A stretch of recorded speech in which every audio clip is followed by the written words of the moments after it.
I won't blow bubbles with my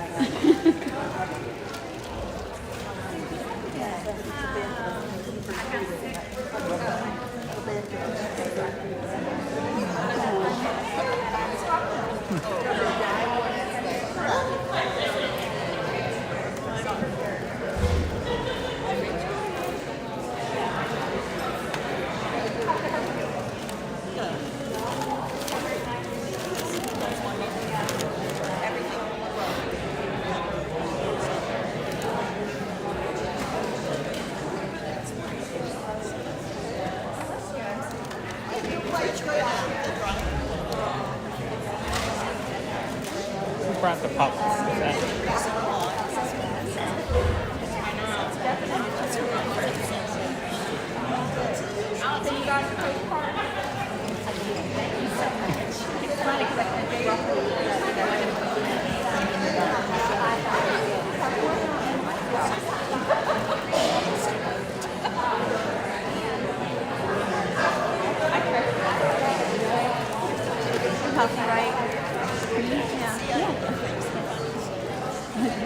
eat my popcorn without my mask. Who brought the popcorn? It's one of the teachers. Was it? Those were Amy, do you know?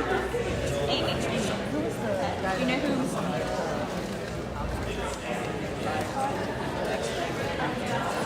Prescott. Yeah, he also made they made the bingo sheets too. Rachel's making friends. Oh, they're bingo sheets. Yeah, which reminds me. Friends wherever she goes. Here. Call them bags. Okay, where is the chat for this evening? I think it's on the event. On the event, it's up. Okay. Say it again.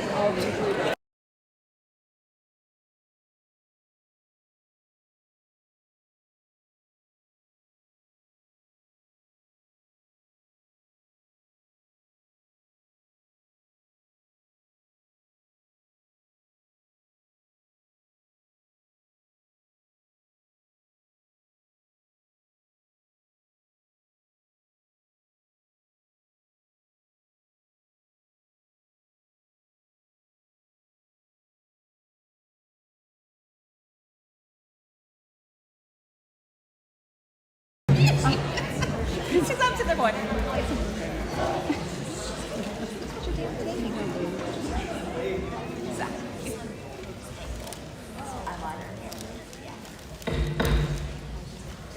Good evening. Welcome to the Monday, October 2nd regular board meeting. Mr. Zinn, could you call the roll, please? Mr. D. Yes. Ms. Doty. Ms. Casper. Here. Ms. Schaefer. Here. Mr. Conlon. Here. Board will move to number 2 on our agenda, approve the agenda. Do I have a motion to approve? Make a motion. Thank you, Mr. D. Is there a second? Second. Thank you, Mrs. Casper. Is there discussion? Hearing none, call the roll, please. Mr. D. Yes. Ms. Casper. Yes. Ms. Doty. Yes. Ms. Schaefer. Yes. Mr. Conlon. Yes. Please join me in the Pledge of Allegiance.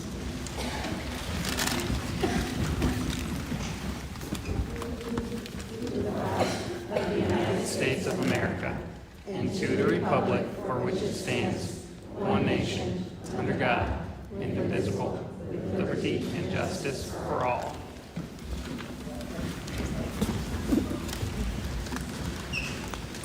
Before we move further into our agenda, I did want to note that we have a large audience than normal this evening. We have media and community members as well as the administrators here for the presentation. I want to thank you for being here.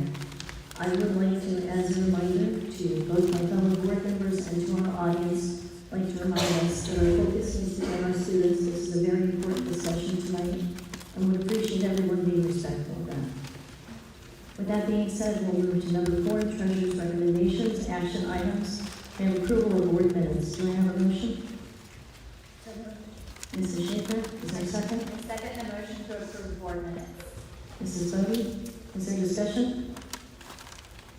Hearing none, Mr. Zink, please call the roll. Ms. Schaefer. Yes. Ms. Doty. Yes. Mr. D. Yes. Ms. Casper. Yes. Mr. Conlon. Yes. Board will move to number 5, superintendent recommendation. We have some action items, personnel. Is there a motion? So moved. Thank you, Mrs. Schaefer. Is there a second? Second. Thank you, Mrs. Casper. Is there discussion? Is there anything that you'd like us to know from? I'd just like to mention that we are replacing the student support position that Lori Brown previously held, so that she can remove those items from her current job description, because she basically absorbed that and some other people absorbed some other things. So we're trying to make sure that we have those important things covered within interim. So this job will be actually posted for a full-time person, likely in February or March. This is an interim position at this point in time, and that's why it's a prorated dollar amount, because the person will not be starting until October. So they will take care of the job duties that Mrs. Brown had basically covered when she absorbed those into the curriculum department, so she can focus in on curriculum and instruction. And any questions or comments? Hearing none, would you call the roll, Mr. Zink? Ms. Schaefer? Yes. Ms. Casper? Yes. Mr. D? Yes. Ms. Doty? Yes. Ms. O'Connor? Yes. We'll move to number 6 on the agenda, the administrative update. Dr. Muller, the floor is yours.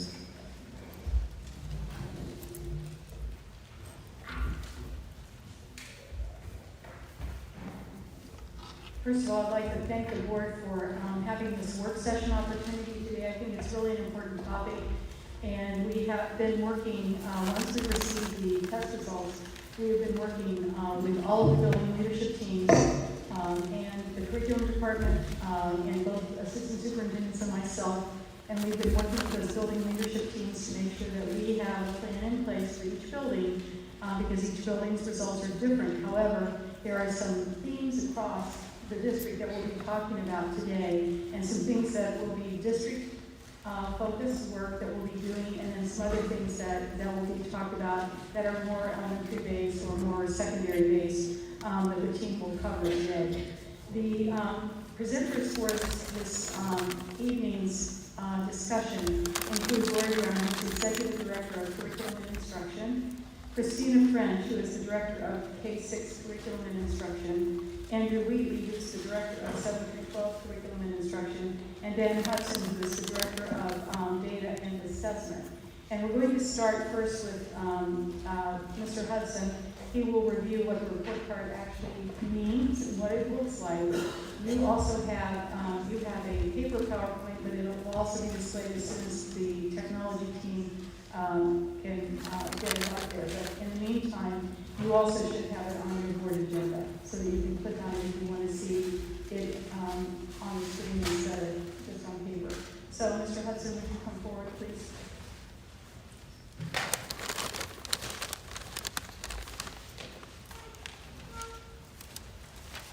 Good evening.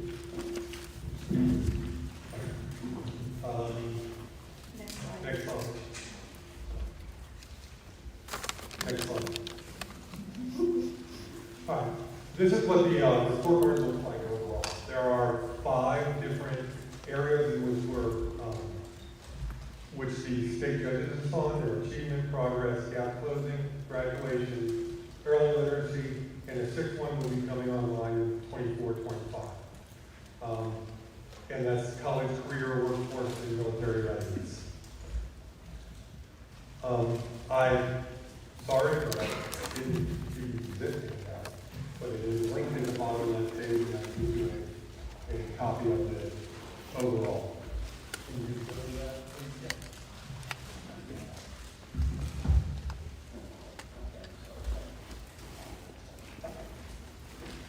Okay, so, as you saw, this is the same type of slide as before.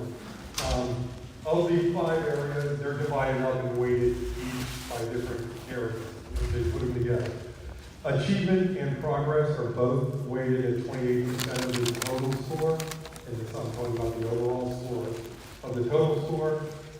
Gap closing, graduation, early literacy are rated at 14.26%. For each of them as they're broken down. And if you see the scale down below, when they do this, they turn each one of the scores into a sort of a GPA, 1 through 5, a weighted GPA. 1 through 5 for the stars, and that is the scale that you get for the GPA. We, this year, were at 3.107.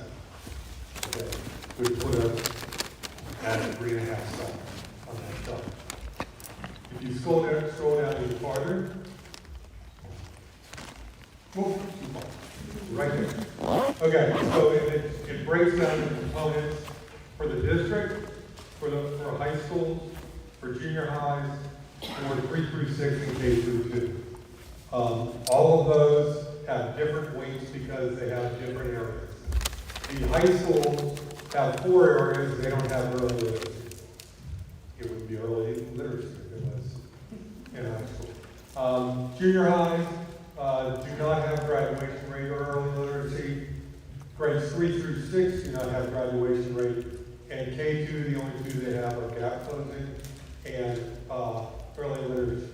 Any one of the bottom 3 are always going to be weighted the same, and they're going to be the lower weight. The top 2, when they add the 6, are always going to be the same weight. So the biggest part of it is achievement and progress.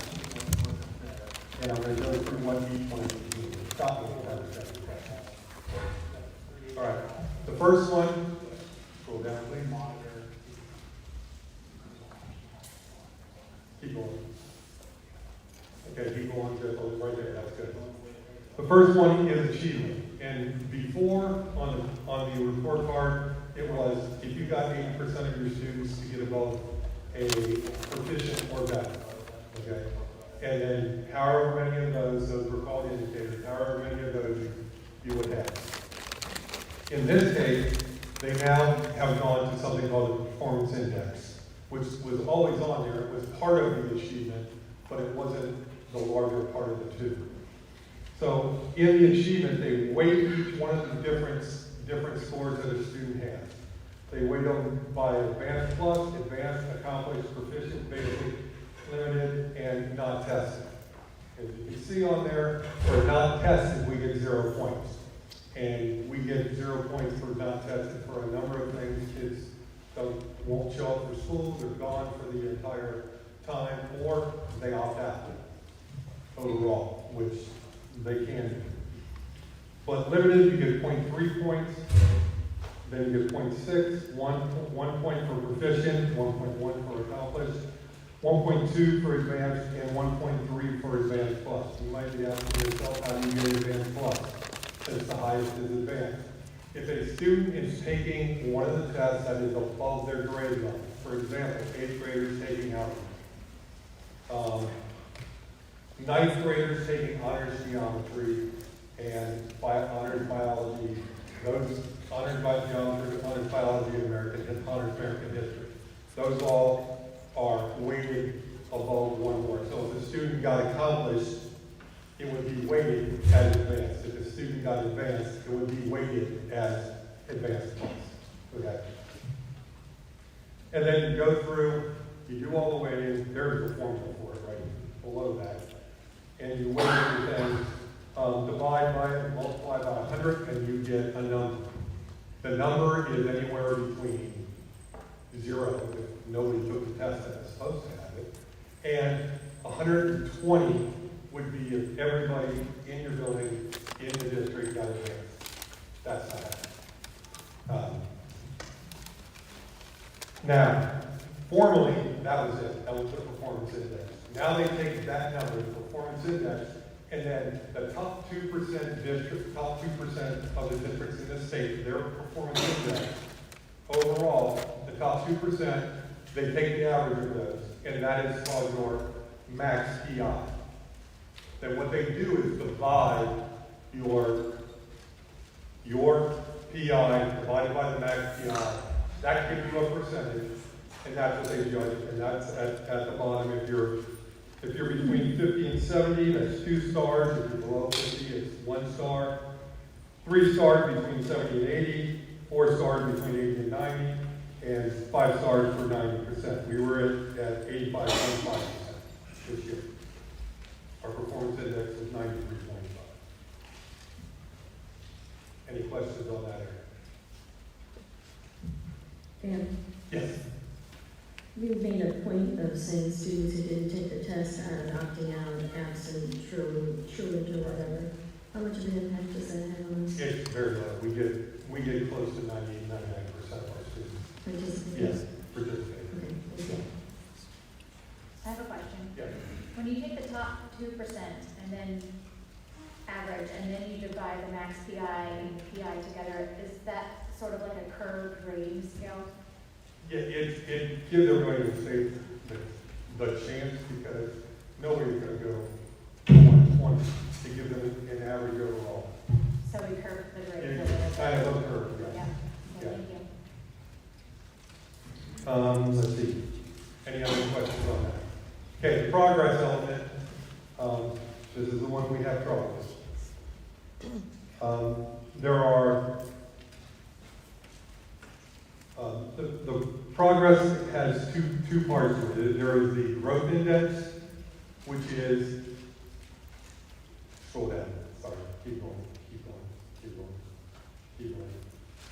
Right there. All right. There is the growth index, which is the growth. In other words, students are projected to be, they're projected for value added, which help for kids, projected to be from last year's scores and all their other scores, they're projected to be a certain score or a certain NCE the following year.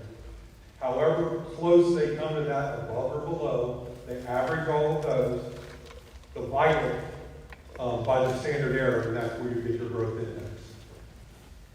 The other part of it is the effect size. And effect size is how reliable or how close we are to the state as far as going up again. And if you see below, and it uses all the tests from fourth grade on up, fourth grade through high school, to come up with your overall progress on both. And then as you see below, if you're above 2, and you have an effect size greater than 1, you're 5 stars, and so on. If you're above 2, between 1 and -1, you get 4. If you're above 2, between -2 and 3, you get 3 stars, and so on. Different rating scale for the district. The only thing, or for the schools, the only thing different there is the effect size. The effect size for all of them is a number with 0.2. It's either a plus 0.2, minus 0.2, between 0.2, and so on. Question?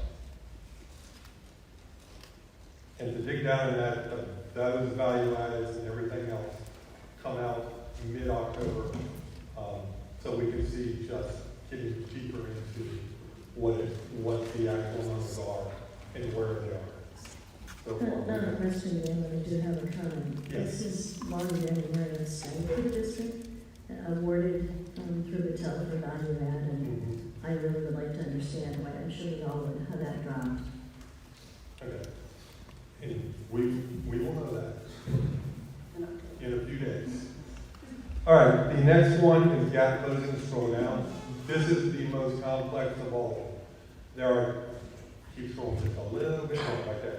There are 10 different areas here. 5 of them are worth either 0 or 5 points, and the other 5 are worth 9 points. Well, it's worth 10, but we don't have Pacific Islanders. Not Pacific Islanders. Alaska, yeah. We don't have enough students. You have to have 15 to have all of it. We have all the other subjects. And I think it's also funny that in my logic class in college, all was not a subgroup, but all is a subgroup here. So the first 3 we're going to talk about are gifted performance index, gifted progress, and gifted identification and service points.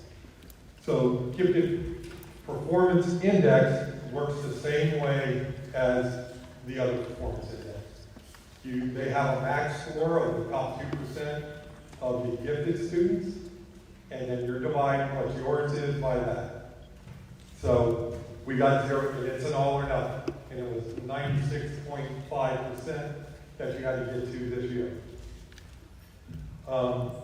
Gifted progress point, we did get the big gifted progress points, so we got 5 out of 5.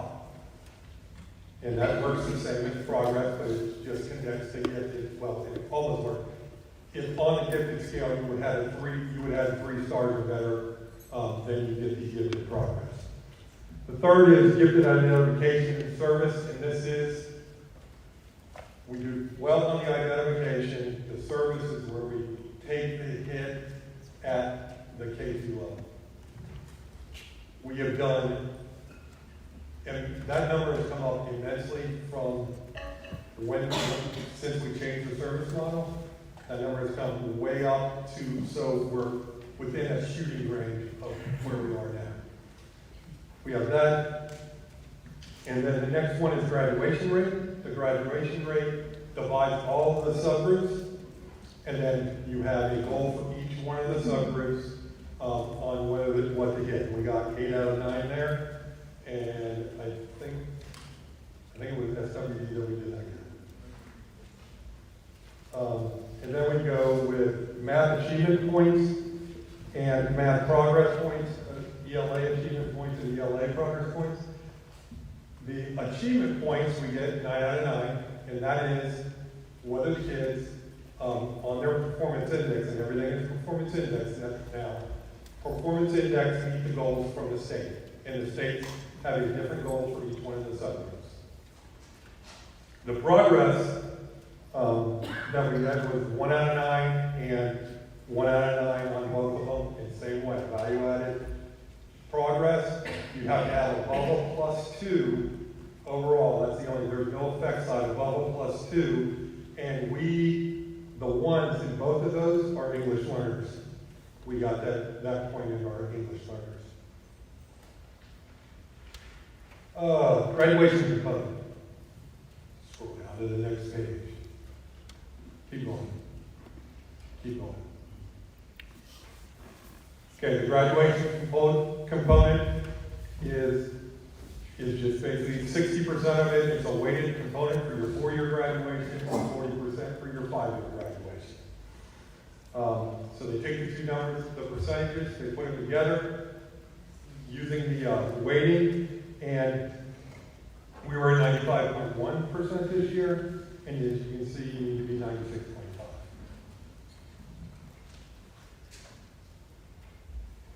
And that includes our students with disabilities. Yes, that includes, yes, which we don't get credit for if they continue their education past their graduation. If they need more time. If they need more time, or they're going to Project Life or something that's good for the student, which they should be. No, you don't get credit for that. Okay, the last one that we get, can you scroll down again? The last one is a kind of complicated one. There are 3 parts to the early literacy. The first part is the proficiency in 3rd grade reading. And every 3rd grader gets 2 scores. They get a score overall that they're getting out of 700 is passing. They get a score and they get a reading sub-score. They have to get a reading sub-score of this year is 49. Is it 47 still? Okay, this year it's 47. And the percent of those that get a 47 are what you have on the workman, and that's 40% of the weight. The next weight one is promotion to 4th grade. They've made the law now that you can move anybody to 4th grade, but last year I think we were at 99.8% of promoting the 4th grade theory. They either hit the number using the map or passing the test, or they were exempt for some reason in the country less than 2 years, or IEP exempt. Those all go in together for your score. And the third one, and the most complicated one, is improving K3 literacy. K3 literacy, we'll be able to figure out most of it for K and 1 tomorrow. It is students that were off track last year. So kindergartners that were off track last year, that are still with the district, still in the school, their 1st grade year, and we move them to on track. So it's off track, on the year before this year. And that's math that we just completed. And then it's first grade, or kindergarten going to first going to second going to third. Those three things. And then in third grade is the only one that's the same year at the same time. So in third grade, it is whoever is off track right now, that when they took the math test now, they have to pass the test in the fall or the spring. Okay. And that's a percentage of what those are. And they put that all together, and you get your overall score. And the rating is 58 to 68 to 78 to 88, and above 88 and above is 5 stars. Any questions on that? Yes, I have a question. Yes. Can you repeat the reason that they would be passed to, so we had a 99.8%, or 99.6% actually, promotion to fourth grade. And what are the reasons they are either exempt on an IP? They're exempt on IEP. They count into the total. They're not. But they do not pass the They did not test. overall. They were exempt. They did not get to the level. The ones that are on here are the ones that were retained in third grade. So I have a question about that, and I'm not sure if this is the person that I should ask, because it says that we are 75% proficient in reading, and 99% were passed to the fourth grade, so that leaves 25%. So basically, 1 in 4 was passed on to the next level without being proficient in reading. We're talking about two different things. One, you're talking about the OST score. The other one, you're talking about being proficient in math and what in math. Well, I'm talking about the reading. That's what I'm talking about. They're both, Yes. the reading score in math, the one that you have to get a 47 on, that's the performance score. Okay. The math score each grade has a different level they have to hit. Math score at that level is what the moving to the fourth grade. What is it, 396? In math, 296. 196. Yeah, 196. Those are all right. Got too many numbers in there. Yeah. So looking at the data, it looks like we're passing on that, so from what you're saying and from what I'm hearing, it looks like that we are promoting 99.6%, but every fourth child, 1 in 4, are either exempt or on an IEP. Not necessarily. So, but the other option that we would pass them is if they. If they met the mark on. Right, so 1 in 4, 25% of those people, there's a difference there, 25%. 75% are proficient, but you pass majority of them. So the 25% that is not proficient is getting passed from what it looks like, and that would be because of the are exempt or on an IEP. We have several students that are in the country less than a year. Right. They're on that list of not sufficient. And I understand that. So And you're then- saying basically with this data that 1 in 4 are either on IEP or exempt. I can't tell you that for sure, exactly what they're going to go there, because it's a matter of what they got at 47 in the test. But there are two tests that you're talking about. You're talking about the MAP assessment, which has a different level of passage compared to the OST, which has a different number. Yes. I think that's where the confusion is. Yeah, They're both passing, they're both proficient, they're just different numbers for the assessments. The state, we have 75% of our students who pass the OST, and then we have, the state has said this is what's passing, right, if you use the alternative, which is math. And the rest of those students that you're concerned about, that you're talking about, have passed the math assessment, so that's why they were promoted. Because they met one of the 2 requirements. You have 2 choices that you can meet. So they met that other requirement. Students that do not pass at the level that they need to pass can be retained, or they receive intensive intervention whenever they do go to fourth grade. So it depends, but it's 2 different assessments that count count towards you being proficient. And it's kind of confusing. You can either do the OST or you can do the math. And if you don't pass the OST, we do intervention, and then you take the math assessment, and if you pass that, then you're counted as proficient and you move forward. Okay, so would you say that, based on the data that says 99.6% are promoted to fourth grade, only 0.4% of our students are held back? Yes. That's, yes. But again, there's other qualifying factors. It's not that all those people have been in the country less than 2 years or are on an IEP. It's that they use the alternate assessment of math, and that's what has allowed them to be passed. It's not that they're being passed for being insufficient readers. There's just the state allows for alternate pathways. Correct. Because they give the OST 2 times. They give it once in the fall to third graders, once in the spring to third graders. If I don't pass either one of those, then, I could end up being retained when I don't really need to be retained because I can't take that assessment because I may have test anxiety, I may have a variety of things that are causing me not to be able to pass that OST. But if I take the MAP assessment, which is an assessment that I can take as well, I have some summer school intervention that occurs, I have some end of school intervention that occurs.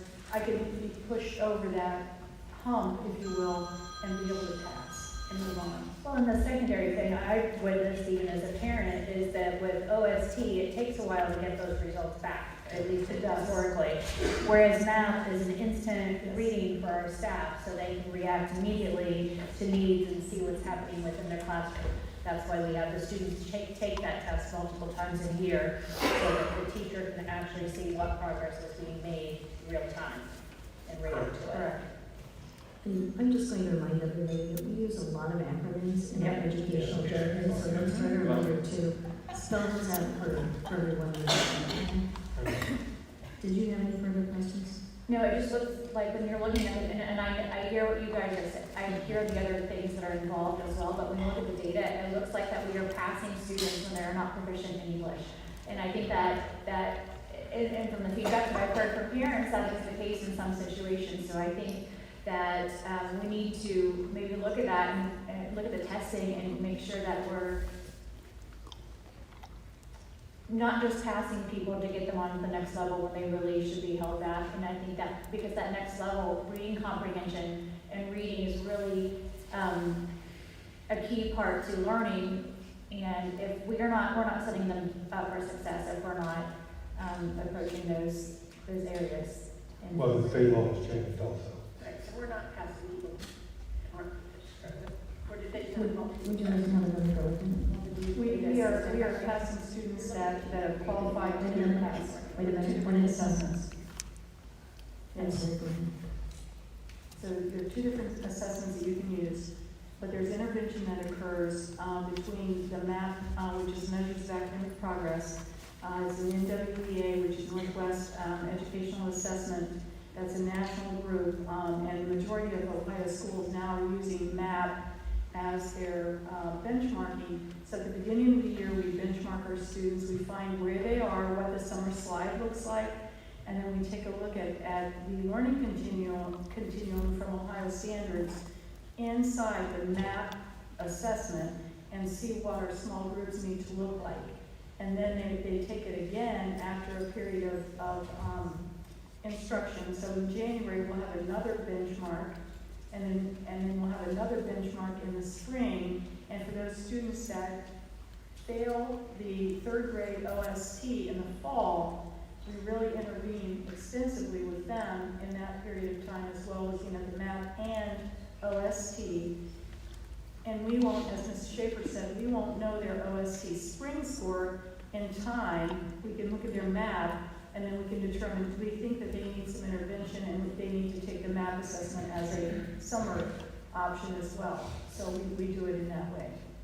And I have to say to you that the retention rate, the research on retention is if you retain a student one time, we cut them down to 75% chance of graduating. You retain them twice in their school career, you cut their options down to 50%. So retention is not the way to make sure that we catch students intervention, high-quality intervention, which the curriculum team will be talking about in a few minutes, is how we actually catch those students and make sure that we get them to where they need to be, because literacy is extremely important in every grade level from this point forward. It's important for any content area that they're going to take at any point in time. So you're absolutely right about that, Ms. Sodi. They have to be able to read, you have to be able to comprehend and do vocabulary and all of that. Is this retention process the process we've been using for the past 5 years? Is the testing the process? The intervention process for retention, is that what we've been using for the past 5 years? But I think you also retained in the past because we've been required to.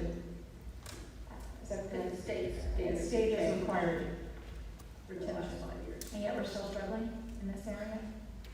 I would suggest to you that we're passing those students through the math assessment, and I don't see our literacy program as struggling. I see our literacy program as needing to be refined, but I'm not seeing that it's struggling. I think that there are students that we need to support with our reading specialists and our Title I staff, but I don't see that our literacy program is a bad program. The state has also refined the process this year to say that following 3rd grade, if a student is still not reading on grade level, we are required to provide them a reading intervention plan until they are on grade level. So we could potentially, in the future, have 6th graders, 7th graders, 8th graders that were required to intervene in specific interventions to help them grow as readers until they are considered on track. So that's another piece that is new this coming year, or this current year, that we will be focusing on too, is making sure that the students that we did promote to the 4th grade are receiving the necessary intervention that they need to become on-track readers.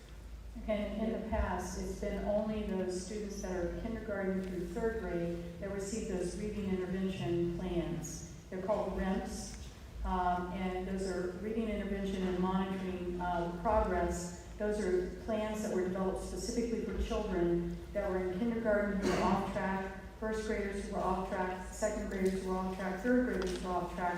And now with the change in the law, if a student qualifies and still is struggling a bit in their reading, they have to have a REM as well all the way through. So they get very specific interventions. All right, Linda? And the last one I have is college career, workforce, and military readiness. And this doesn't come online until 2024, 25, and we are doing stuff that Andrew will talk about now to get ready for that. And it's just whether they get an honors diploma, ACT, SAT, college ready. They do internships. They take 12 or more college career plus credits. They enlist in the military. Been accepted to an apprenticeship, completed a pre-apprenticeship, completed an apprenticeship, achieved proficiency at 2 or 3 or more technical assessments, or obtained how these jobs are able to see. So those are all the things, and a kid will count once. We have students that will fall into several of those categories, but only counted once, which we can count for every single one. Yeah, but each once, and then you divide by however many are in that cohort for that class, and you get your different percentages. But that comes on in 24, 25. Any other questions?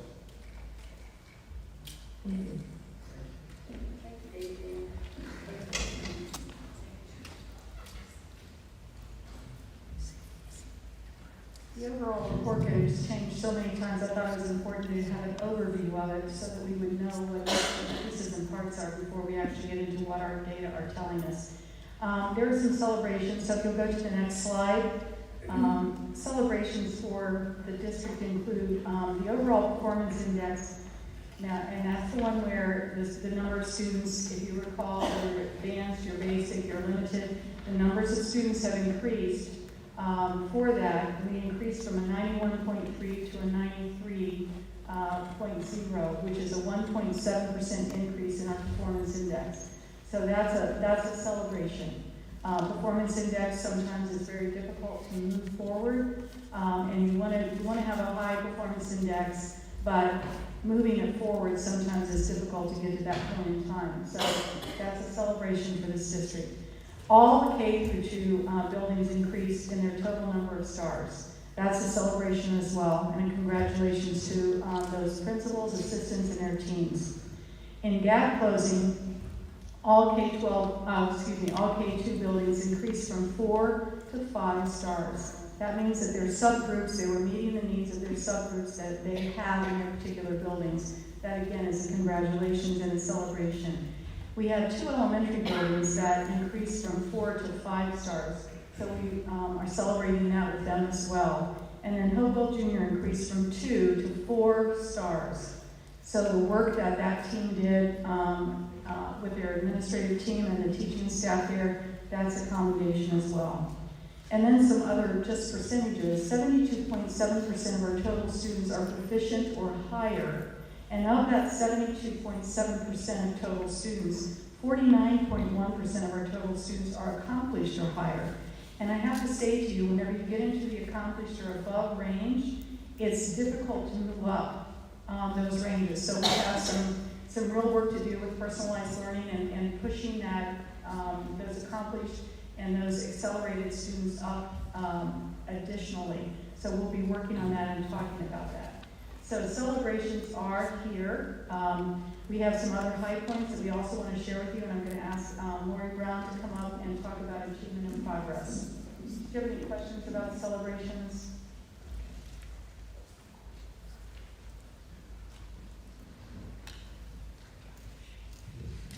Good evening. I'm going to expound a little further on some strengths that we have in our data. I'm sorry, next slide. So I'm going to talk a little bit about achievement. That's been traditionally an area of strength for Lakota. That's our overall number of students that are passing the state test. So we pointed out a couple of strengths in our data this year in achievement.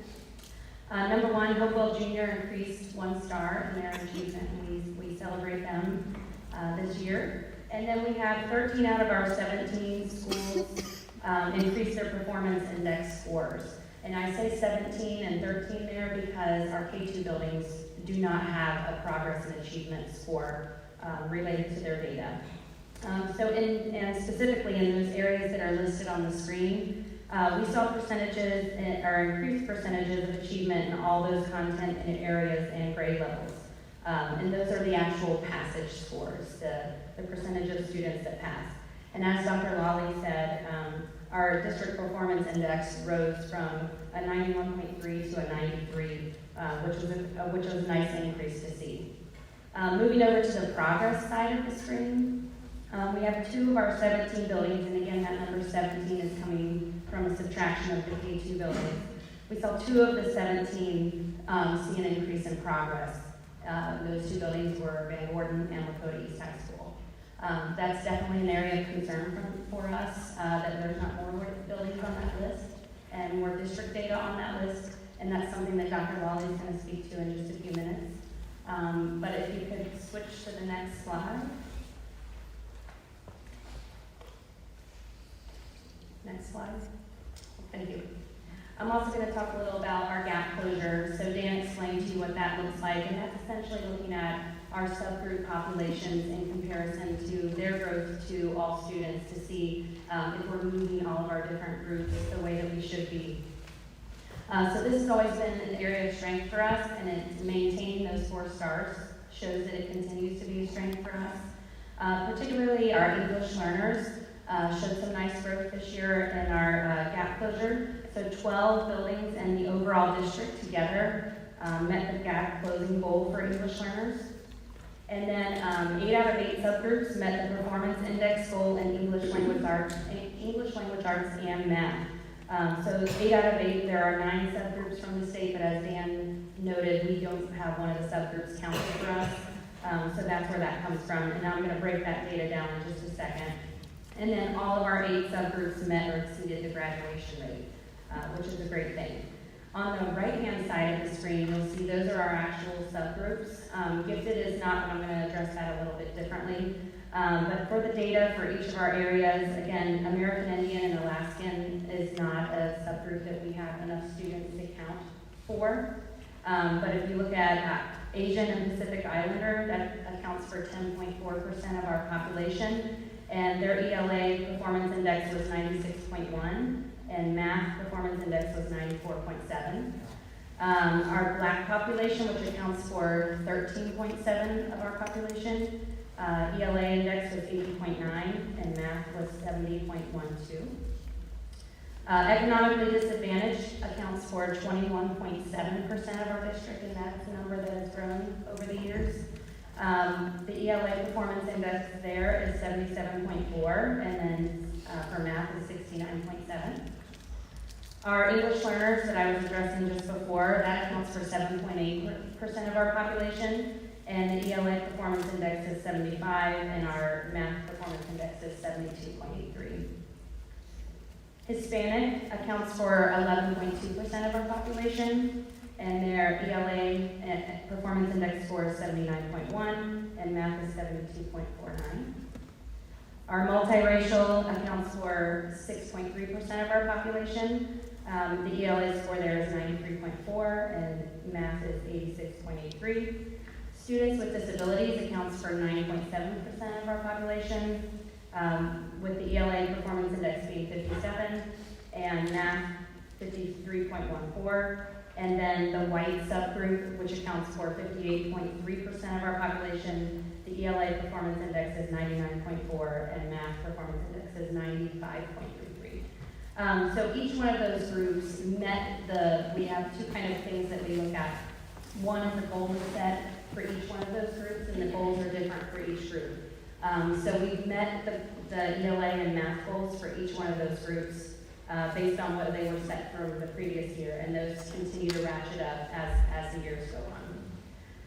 So 6 of our 8 subgroups met the goal and improved from last year. So we do have a couple that met the standard last year and continued to meet it this year, but didn't show a growth in that area. But we have 6 of those 8 that did both met the goal and showed an increase from last year. So the last thing I'm going to talk about before I turn it back over is the gifted population. So 24.7% of Lakota students are identified as gifted. And our gifted PI overall, which is our performance index that Dan explained, theirs is 116.2. So Lakota's gifted performance index was a 96.3, and we missed the goal only by 0.2. So each year, again, that number kind of ratchets up, and our goal for this year was, last year was a 95, this year was a 96.5, and last year we scored a 94, and this year a 96.3. So we missed that, that performance index by just a little bit. Another piece is our achievement for the gifted subgroup. We increased by 13% in the Advanced Plus proficiency category, which is the piece that Dan was explaining before. And then there was an overall increase of 4% in the gifted population. One of the ways that Dan talked about those gifted points is our service options, and we have seen some nice increases in our number of students that are served that are also identified as gifted. Some numbers on that are 7 through 12 students. Last year we served 13% of those students, and this year we served 68%. What counts for the state as a service is pretty specific as far as the number of hours, who provides the instruction, and what that looks like, and the professional development that educator has received. And then our 3 through 6 students, we had 76% served last year and increased that to 77%, which traditionally our 3 to 6 population of gifted students has been the most served population that we have in the district. So overall, we've seen an increase in gifted services in school year 22-23 by 69% year over year. Some areas to look at in that data are definitely the K-2 piece that Dan mentioned before, looking at how we can serve those students and gain some of those points, and then overall progress related to this subgroup as well. So as Dr. Lawley was saying, essentially students who score very high, it's harder to make that growth year over year and see that progress. So that's definitely a challenge that we're working to address too. Any questions related to those two? You want to speak a little bit more about the change in the model and why you think that's making Sure. sense? So essentially, the state allows us to serve in several different ways. One way is to have a gifted intervention specialist that directly works with students for a certain period of time or a percentage of their school day. And that's traditionally the model that we've used with Math Plus in the previous years and a lot of years before that. But we have switched over to using the professional development model, where we provide 15 hours of professional development related to competencies that the state of Ohio has provided us around gifted education. 15 hours a year over 4 years allows us to utilize that educator as a service provider. So the reason for our big increase in those services is things like our advanced and honors classes in that secondary area. Now that those teachers have had some of that professional development, we can count those things as service. And then 3-6 continues to be, there are GISs serving at the K-6, the 3-6 buildings, but it's not the amount of service time required for a gifted intervention specialist. So again, we use the professional development provided to the 3-6 teachers in ELA and math and cluster students to be able to meet those service requirements. Have all of our teachers gone through the professional development at this point, even K-2 teachers? Yes, we have.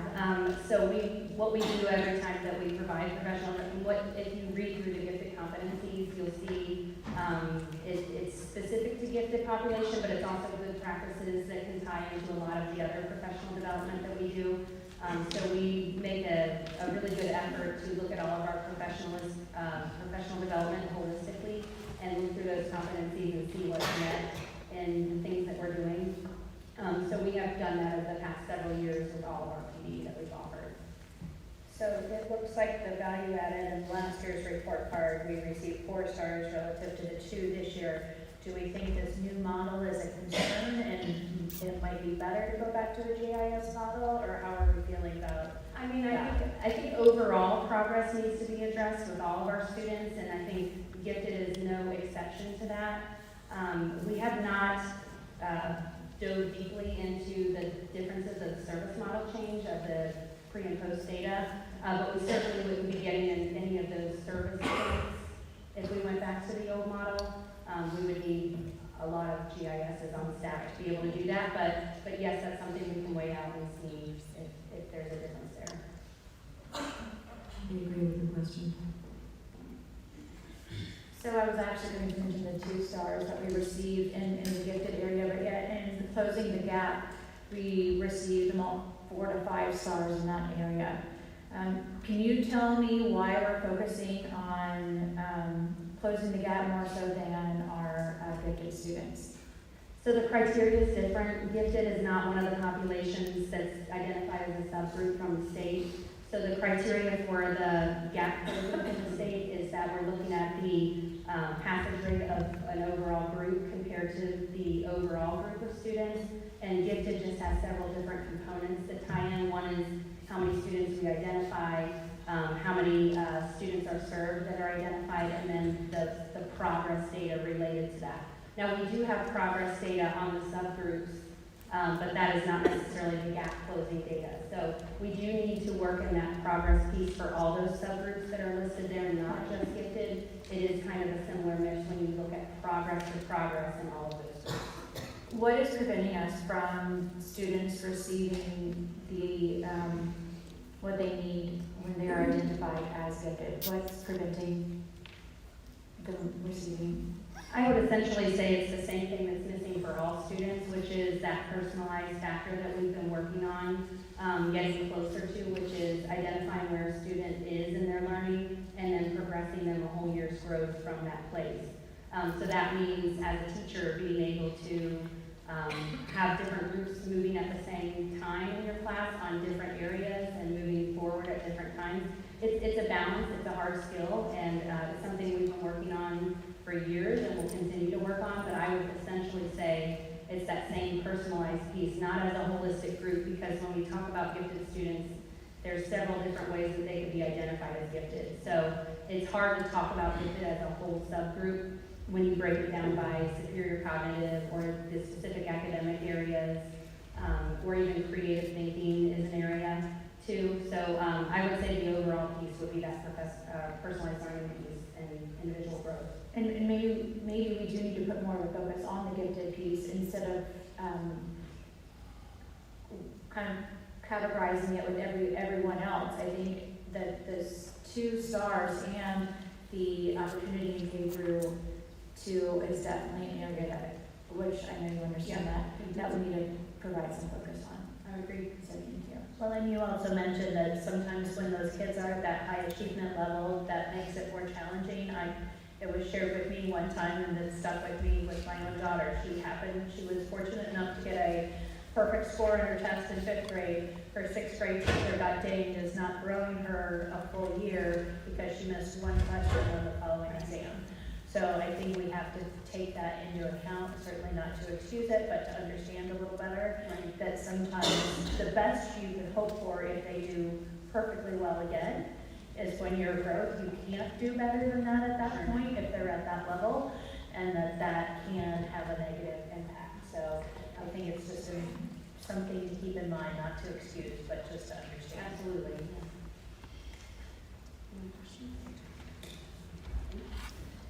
Thank you.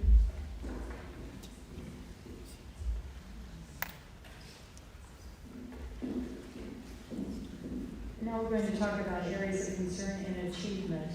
Remember, this score is the one that we're relatively high in, the achievement scores. In our English language arts, our 4th grade scores dropped at least 5% from the year before.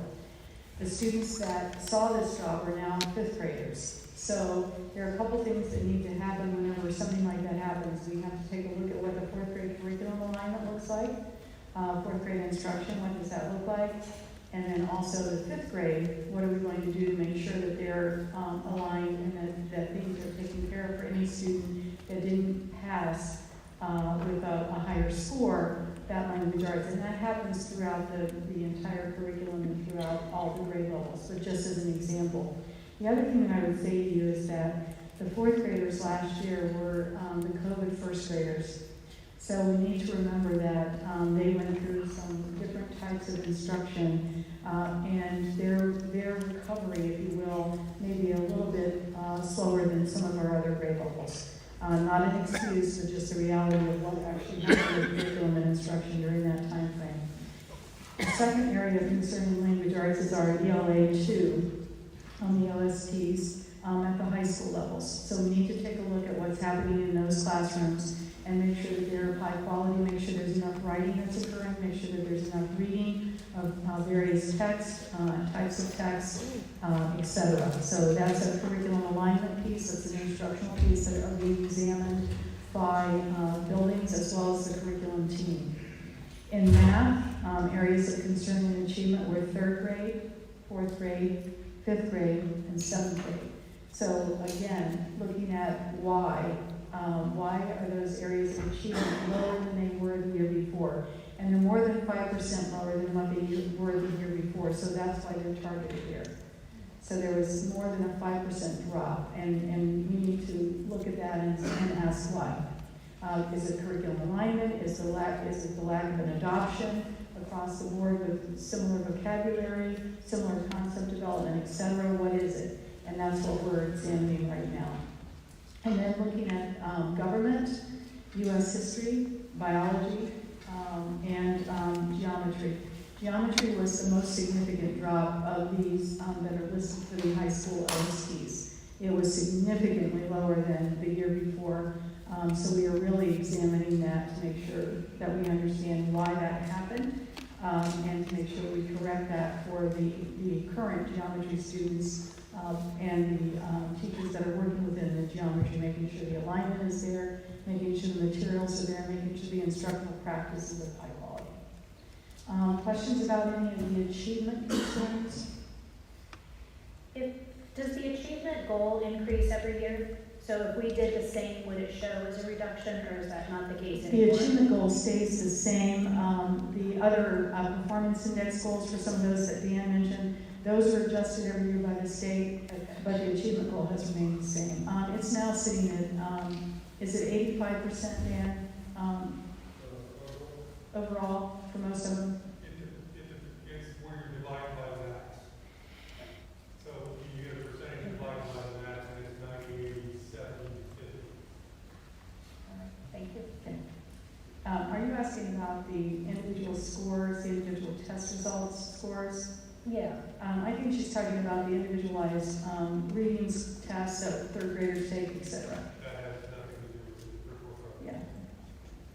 But that ranking is still at 85% or no? It stopped at 80%. Stopped at 80%. Okay. Thank you. I lose track of all the numbers. They've changed them so many times, so I apologize. Areas of concern, next slide, please. This is where we really have some work to do. Lakota ranked 601 out of 607 districts in progress in the state of Ohio. This is the value-added score. This is the growth of our students, as Dan explained it earlier. And we've done some root cause analyses, and we've taken a look at what's been happening, and we've come up with what we believe some of the concerns are and some of the issues are with our progress. Now, whenever I say that Lakota ranked 601 out of 607, that doesn't mean that our students are not growing. There are some stipulations there. Our students, in most cases, achieved at least a year's worth of growth, which means they got a 0 score here. It's making sure that they get the 1, the 2, that raises them up, that we're very concerned about. So we need to make sure that we're looking at all students and their growth and making sure that we're moving them forward. With the goal that we have we are personalized, we believe that that goal is the way that we can get this moved forward. We need to focus on core instruction, and that core instruction includes what the state standards are. We need to be teaching those state standards in a very concise, a very formalized way, and it needs to be spelled out. The curriculum team will talk about what they had done with the curriculum before, whenever they're up here after I finish here. Core instruction is what we need to focus on. We don't need to focus on interventions. We need to focus on core first, Tier 1. Everybody receives Tier 1 instruction, high quality Tier 1 instruction. After I watch Tier 1 instruction in my classroom and I make sure everybody received that Tier 1 standard instruction, then I determine who needs small group Tier 1 instruction. So I bring up small groups and I work with those small groups and I make sure that I intervene and catch you up if you didn't get the lesson today, or catch you up tomorrow if you didn't get the lesson yesterday. So I'm working in a Tier 1 situation in my classroom. A Tier 2 intervention is applied whenever I'm not quite getting it, my score is not really improving, my math score is indicating I need something besides the core instruction and the Tier 1 intervention. So then I move into the Tier 2 intervention, which means I'm seeing a reading specialist, I'm seeing a math specialist, someone in addition to my core teacher. So we need to focus on core instruction first, and then figure out who needs the extras along that way. Then we need to increase the rigor or the challenge in our instruction. Rigor doesn't mean more. It doesn't mean you're going to get more homework. It doesn't mean you're going to get more to read. Rigor means that I'm going to give you an acceptable level that will challenge you. But as I'm challenging you, I need to make sure that I'm supporting you in achieving that rigor and achieving that challenge. I can't challenge you and leave you on your own. That's not good instruction. But I need to increase the rigor of what I'm doing. So we're talking with teachers, and our innovation specialists are talking with teachers, our principals are talking with teachers about lessons that actually move away from level 1 and level 2 of the depth of knowledge chart. The depth of knowledge is the old Bloom's taxonomy, the lowest level of Bloom's taxonomy, where we talked about literal skills, not those higher order thinking skills that are going to push me and challenge me. And on the depth of knowledge, that's number 3 and number 4 on that wheel. We need to have our lessons be more about 3 and 4, as opposed to always being very literal, fill in the blank. No, I need to be thinking, analyzing, synthesizing, evaluating, etc. So we're looking at that in our lesson design as well, making sure that everyone understands that and making sure that that's where we land for our core instruction, for our assignments that our students get. not in a place where it's, I gotta fill in this English sheet and I'm done. No, it's gotta be thinking activities. We need to make sure that we're differentiating our small group instruction in that core content. Making sure that whenever I look at what the assessments are telling me that I'm giving, making sure that as I look anecdotally at what my class is doing whenever I'm actually instructing, that I create those small groups and pull them up and actually instruct them and make sure that they get caught up, or make sure that I back up a little bit and catch them up if that's where they need to be. And then we need to have consistency, as I said earlier, and understanding what rigor is across the board, what depth of knowledge is, and what application is at a high level. That's professional development opportunity for the district to delve into and make sure that we're working with our staff and understanding that.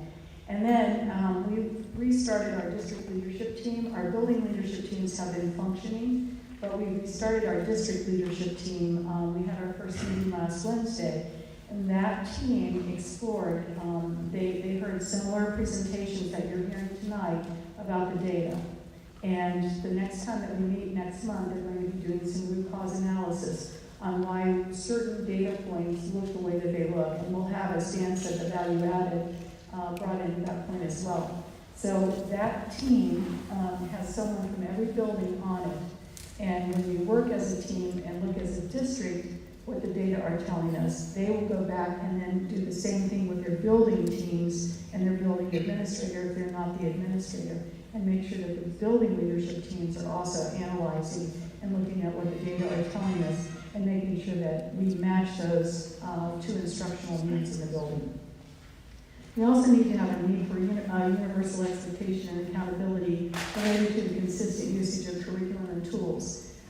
We need to have consistent use of materials. As I've been meeting with the building leadership teams, I've heard that teachers are constantly looking for materials. They're trying to find materials to teach the course of study. They're trying to find materials to teach the units. It's a little better this year because we have units of study that a group of teacher leaders and the curriculum team developed, but they're still pulling and searching for materials. So we need to provide, as a district, we need to provide materials for our teachers to use that are consistent across the district. You'll be hearing about a math adoption that the curriculum team is looking at to adopt across the board K-12. It probably won't be the same book, K-12. It'll probably be a book that's K-6, or a program, I should say, that's K-6, and then probably 7-12, depending on how they break out the materials. So that will come forward to the board for them to, for you to review and adopt from the recommendation that the team will make through me. And then the governor has required that we adopt a reading program that includes the science of reading. And as soon as we have the list of approved materials, we'll also run an adoption committee for that and review all of that and see which one will work best for the district K-6. But the governor's office, the Ohio Department of Ed, will actually be paying for that adoption, not the school districts. So that's also coming through. So that will help. That particular need that we have. There's a need for an increased district alignment in curriculum, instruction, professional development, and resources. Our innovation specialists work really hard to provide professional development in buildings that they serve.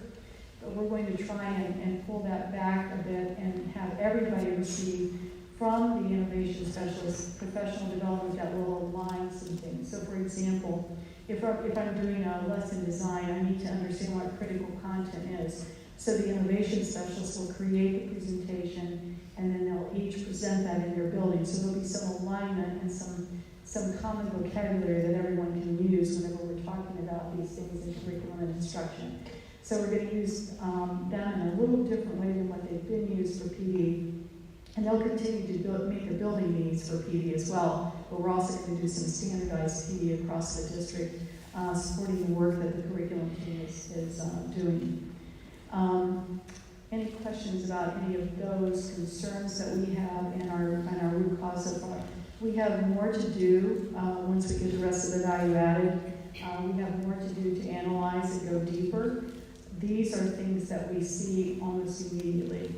And I know that there are some people that are probably nervous saying, oh, Dr. Lawley's going to take us back to what we used to be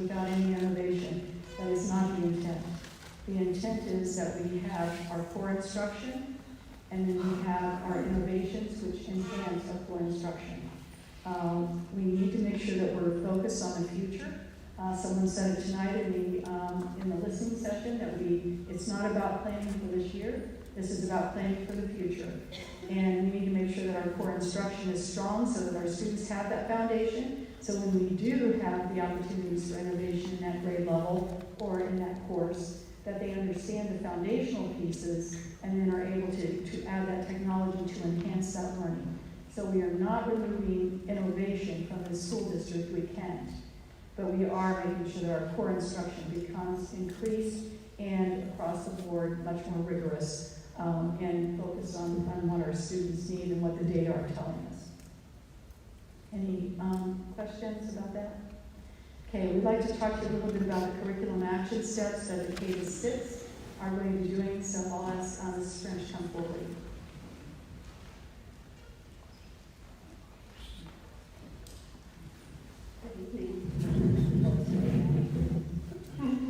Good evening. I'm going to talk to you tonight about some action steps that we are going to take in the K-6 world over the course of this next year to address some of these concerns and push our students forward, specifically in those areas of continuity, rigor, things like that.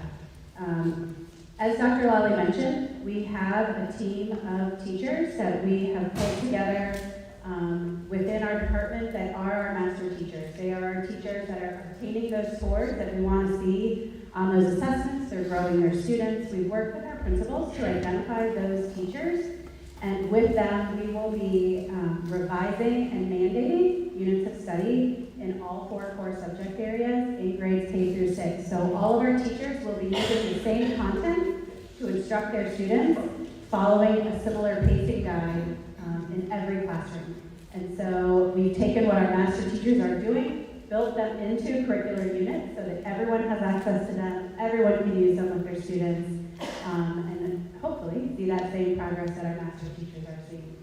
We're also spending time this year aligning those units specifically to the standards that the state of Ohio sets forth for us. So not just aligning them to make sure that they're all being taught, but making sure that we spiral back around to those standards over the course of a year so that when it comes time to identify that mastery, we have gone back and we have revisited and we have retaught specific skills with our students with a strong intention. So we call those power standards, standards that we know are going to show up on our Ohio State tests over and over again because the state of Ohio feels those are the most important.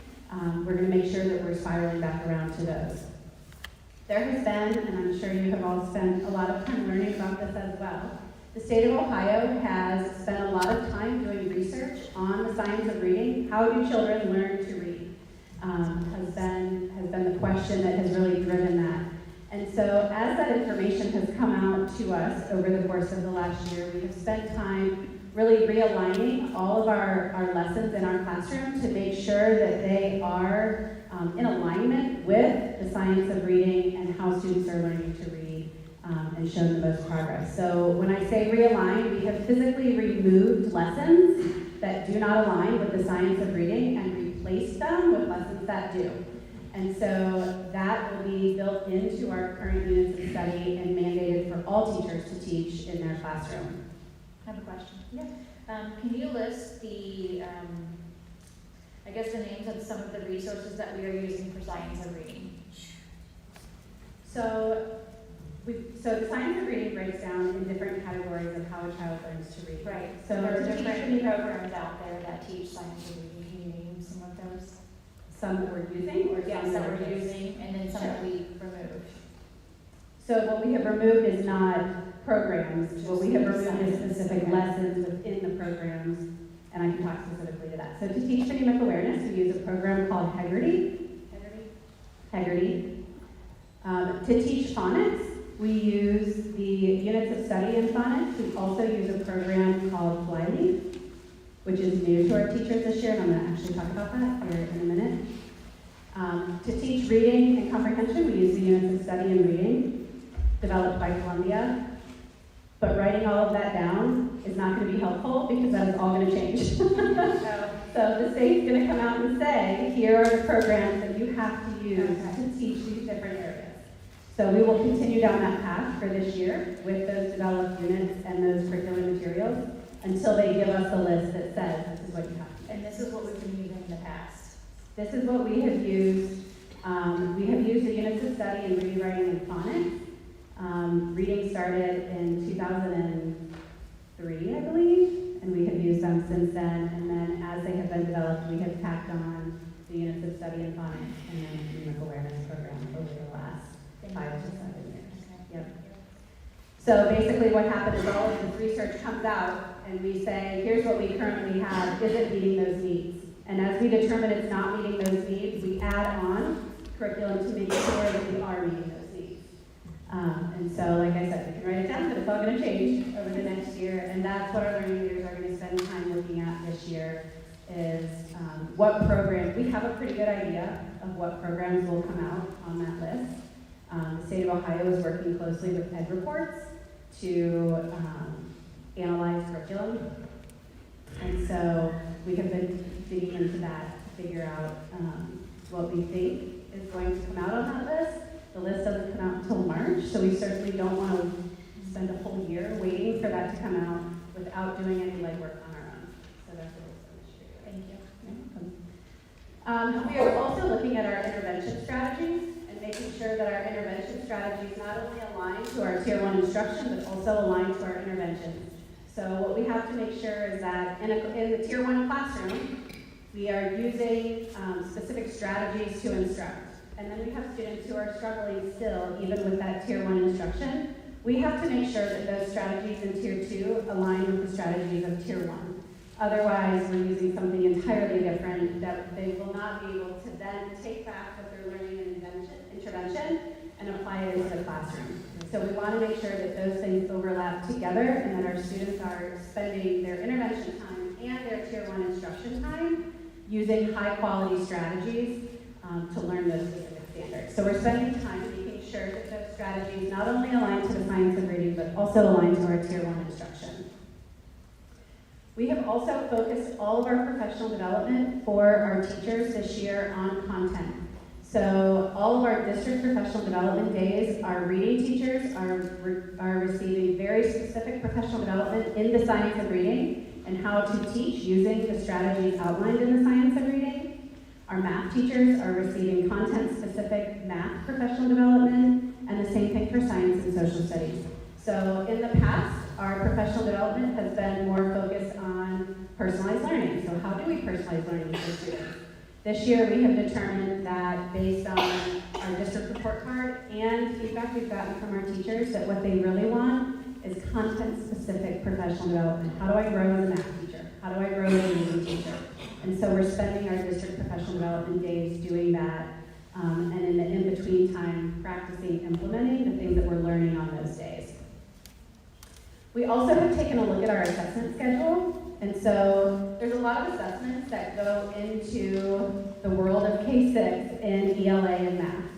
And so some of those are state mandated assessments, some of those are formative classroom assessments, and some of those are district level assessments. So we've taken a look at our assessment schedule and we have really tried to identify only the assessments that show us growth.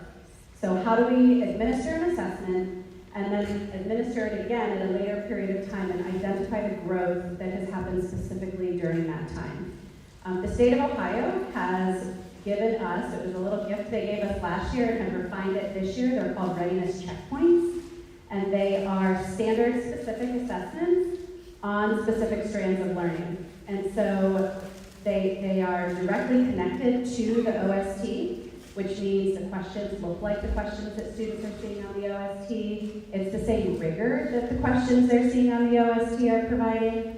And so at the beginning of every unit that all of our teachers teach in ELA and math, they will be giving a pre-assessment developed by the state called a checkpoint. And then at the end of the unit, they'll give the post-assessment and identify, did our students meet the needs and show the growth that they needed to show in each of those specific standards and strands. And if not, that's where the spiraling comes back into play. We're going to spiral back around and we're going to reteach our students who didn't meet that expectation. And so that will happen pre and post to every single unit of instruction that happens in ELA, math, and fifth grade science.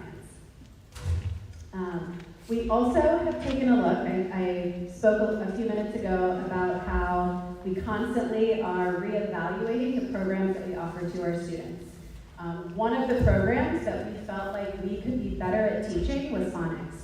And so going into this school year, we will be spending a lot of time in grades K through 6, helping teachers understand why phonics is important, how to teach phonics to students, and how to identify that a student has a deficit in a specific phonetic area. So we have some assessments that they have been giving for a long time that have identified needs. We just haven't had something that really helps them to understand how to teach that. Our K-2 teachers are very versed in teaching phonics to students. They're teaching them the initial skill. Our grades 3 through 6 teachers, not so much, because they aren't necessarily teaching children how to read, which is what phonics is. And so we have to do a lot of professional development with them, because what we have found is that over time, our students that are continuing to be struggling readers have a phonetic deficit, and that's why they're struggling. And so we're not identifying or doing anything about that deficit. We're moving forward with fluency and then moving forward with comprehension, and we're not addressing that original skill that is causing that deficit. And so we're going to teach our teachers this year how to go back and teach those skills to students, even though that's not something that they have really identified in the past. They have focused on fluency and comprehension. We also have a stronger focus on our process for intervention and how we're using our intervention teachers. And so what that means is we're really honing in on specific skills, using the assessments that we have. What are those specific skills? How do we identify an intervention that matches directly with the skill that our students are struggling with? So in the past, we have had a lot of interventions that teachers can choose from. Now we have mandated specific interventions for each of those areas that are identified in the science of reading research as areas that could show deficit. We are also looking at implementing across the board, mandating progress monitoring tools. So we have intervention happening, but are we progress monitoring our students? So are we showing that they are showing growth, not just in their intervention time, but also in the classroom? So how do we identify specific progress monitoring tools that will say, yes, this student has met the needs of this intervention or has mastered this skill and is ready to move on? We also talked about, Dr. Lally talked about narrowing in our professional development for teachers. So we have content-specific professional development that meets the science of teaching, right? But we also have this art of teaching where teachers have to layer in some of those depth of knowledge, some of those higher depth of knowledge skills. And so our innovation specialists are going to work with us on making sure that every teacher in Lakota has the same professional development and the same expectation of instruction in their classroom. In the past, we've kind of done it in pockets. It's a focus. Every teacher is going to get the same professional development on the same art of teaching skills to then embed into their classroom instruction and layer on top of that content-specific professional development. So that's our focus for K-6 this year. We have teams of teachers out in the district that are really excited to do this work. They are our master teachers. We're going to milk them for everything they're willing to give us and put into paper so that we can share with everyone else. And in the meantime, we are going to look ahead to those math pilots and those ELA pilots for new program-specific expectations. Do you have any questions for me? I have a couple. Okay. Sorry. That's okay. Second grade teacher. Okay. Is there's a parent that spoke earlier in the listening session. Are we taking intervention specialists out of the 3-6 buildings? Reading specialists, reading intervention specialists. So what we're, and I think that this is a question that has come about over the last couple of weeks. What we're doing is we're looking at the data to ensure that our students who truly need intervention are getting the intervention that they need. We have to make sure that our teachers and our intervention specialists and our reading and title teachers have a caseload of students that is manageable for them to show growth. And so we're spending time making sure that those caseloads are manageable so that we can identify those specific needs and progress monitor. We have just entered into what that process looks like We have just entered into pulling the specific data that we need to answer those questions. So there is no yes or no answer to your question right now because we have just started to focus on that and look at what our student needs are. So it's just another rumor that's come about. A lot of this, and this is probably directed at Dr. Lally as well, but a lot of this great things that we're doing for these students to in the K-6, the action steps are wonderful, but they're going to be hard to do if you've got 29 kids in a class. So were we also looking at class sizes to make sure that we can make sure that a teacher can actually do these things that you guys are working so hard on?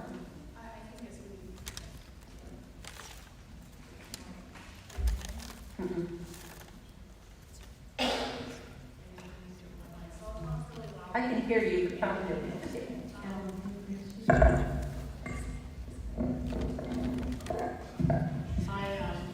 We continue to monitor. One of the issues that we have is even if we wanted to increase a teacher, we're out of space in many of our buildings. So that's part of the issue that we're facing is the size of the classes and the lack of space to add additional teachers. But we continue to monitor, and I understand what you're saying. I had a conversation after the listening session briefly with the two assistant superintendents to talk about some other things that we could do to support those larger class sizes that we're talking about. Yeah, maybe you could like adding a teacher or an instruction, something to give them some support. Correct. So, because I know that in some buildings, even if we wanted to, we couldn't add a class, we just don't have the space. Right, we talked about the fact that we need to examine that and take a look at what's actually happening. How can we manage that when we don't have space? How can we manage it if we do? What might that look like? So we're gonna have further discussion about that. Okay. And one more. All of these things that you're implementing with your PD and your content and everything all the tools you are giving teachers, will there still be some autonomy for them to teach in their style or add things that they know that they have strength in? Definitely. So it's that art of teaching that you're Yeah. talking about. Thank you. So the units that we provide to our teachers that will be created by our master teachers and mandated for all teachers are what we call a baseline. So that is your typically developing student receives this instruction. We can guarantee that every single student in grades K through 12, you're going to hear from Andrew in a second about the same thing. Every single student in grades K through 12 will receive this baseline instruction. Then there's that piece of, we have some students who need more, we have some students who need more enriched instruction, we have some who need intervention instruction, and so forth. And so that's where the art of teaching comes into play. That's where the teacher is standing in the classroom acknowledging that there are small groups that need to happen in order to meet students' needs. And so that's where we will provide resources to teach in those small groups, but that's the art of teaching that can't honestly be replicated in a document. You can't put that into a document. That is professional development, it's things like that. So most definitely, there is not an expectation that every classroom, every first grade math classroom that you walk into on October 7th is teaching the exact same lesson on the exact same day, using the exact same words. That is not what the mandated units look like. Thank you. Yeah.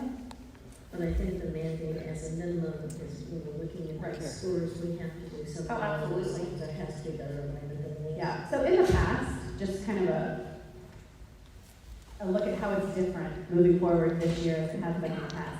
In the past, we have provided resources for teachers to use, and that's where Dr. Ollie is referring to. I can pull some from here, I can pull some from here, I can pull some from here. There has never been a mandated unit of study in each of our different content strands that teachers have had to use. It's just been, here's some resources that you can use to teach in your classroom, but essentially you're going to build your own lesson plans. Yeah.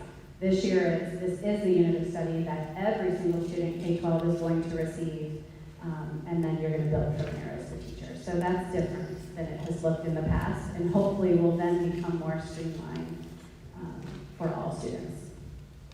Thank you. Anything further? I mean, to me, from what you're saying, that would be much more efficient for our staff, because it sounds like right now, they're each having to hunt down these materials, whereas now, if they're able to use these streamlined materials, then they can spend that time for the differentiation that they're talking about. And that seems like that'll be much more efficient. But when are these master teachers going to be able to do this? They're already doing it. Okay, so So- they're bringing that material to you right now?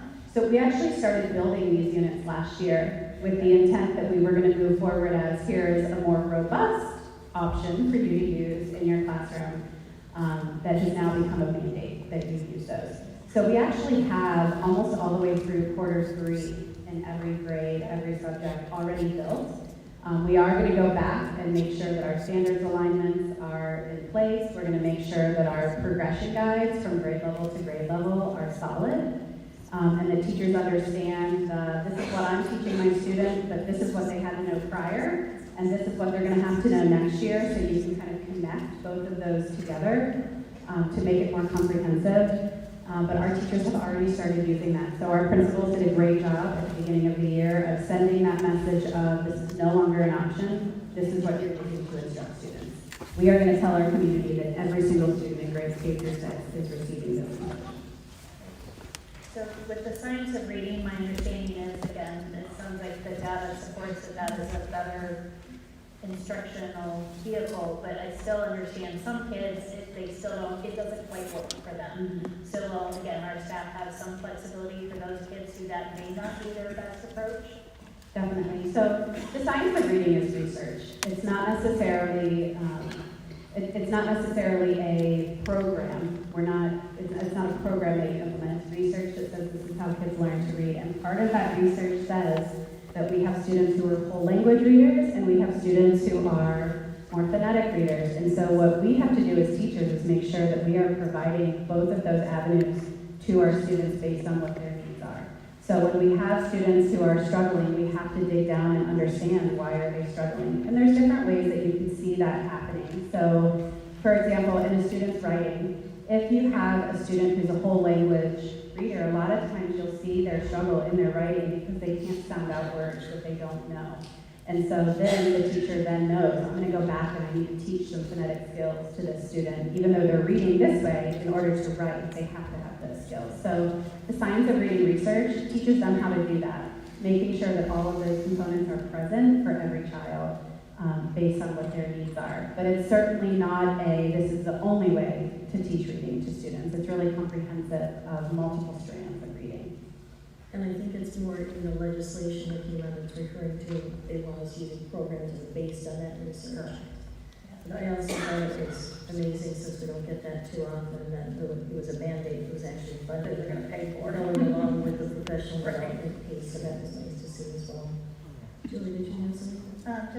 So my understanding is Hamilton used their COVID dollars to team teach, so they added 2 teachers to help make up for the loss due to COVID. And it feels like, to your point of the 4th graders that were struggling, some of this still is the COVID fatigue and we use that money to supplant other expenses versus enhancing some of these expenses. Would it be beneficial if we made a short-term investment to kind of prop up all these kids and then they would have a stronger foundation going forward? Because it feels to me like this still might be the after effects. I think it was a trick question. Turn it to Adam, but I too had 2 teachers in the classroom in my other district, and we saw significant results from that. We used our ESSER money for that. I think what we need to do before we make that decision here is take a further look into the data, a different look than what we've looked at. We need to look at individuals and see numbers that individuals have scored and what the numbers are telling us before I can answer that question. We're happy to do that. Okay. Thank you. And I believe we're also in the process of an HR audit, so there may be reallocation of resources if you find that appropriate as well. Did you get your mic working? Tech, could you take a look at Dr. Wally's mic, please? Any further questions, Julie? What is the HR audit that you're currently doing? I didn't know I that. think you're looking to see where our staff, where are they? We are looking at every department, just reviewing every department as normal, yes. Making sure that in HR it would be making sure processes are in place. Mr. Kramer's working on that. and making sure that, you know, processes are in place, making sure that we're staffed appropriately, all that you typically do, and the staffing will occur at some point in February where we actually staff for the next school year with numbers, needs, with that. So typically doing that, I think we talked about that in one of the board meetings before. Just a review of, it might have been in my goal sessions, we talked about that. I might have used a different term initially too. Do you have more questions, Julie? No. You know, one thing I want to point out that I think is terrific that we're doing, a lot of times there's not been phonics training for teachers in the later grades, and I think that's great that we're doing. And you're right, it's been kind of slotted to just the early elementaries. The other piece that I think is very positive is saying this is the basic minimum in every classroom. I think it's long overdue, and I'm glad we're doing it. And I think that we put a lot of resources into our curriculum department and making sure that those resources are being used as a much more effective use of that department and the materials. We'd be in the process of restructuring the curriculum anyway with this latest piece of legislation, so the timing of it seems to be very appropriate. Thank you for the work that goes into it. The one final piece was, just as in every other piece of education, we go through different theories. So there was the whole language, there was the phonics, and all kids learn by whole language, all kids learn by phonics. It doesn't work that way. The cookie cutter approach doesn't work.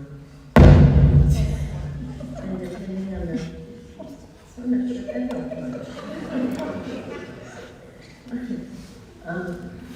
I'm sorry, that was really loud, wasn't it? So our teachers, depending on when they are in the university, may have been trained in just that one approach. So I think it's really important that we continue with the professional development on that piece. So thank you for the good work. You're welcome. So last year we received an audit, and I appreciate you guys. Some of the feedback from that audit was that from grade to grade there was a disconnect, and I feel like you guys are approaching that area and setting the standard or the mandated basics across the board. I think that's going to be easier for us to see where maybe the ball was dropped and where we should start the next year. And there's no guessing, well, what did you learn last year? And so I appreciate that as well. And I think that these steps are definitely partly a step in the right direction. So thank you. All right, I'm going to turn it over to Mr. Waitley, and he's going to talk about the 712 action steps.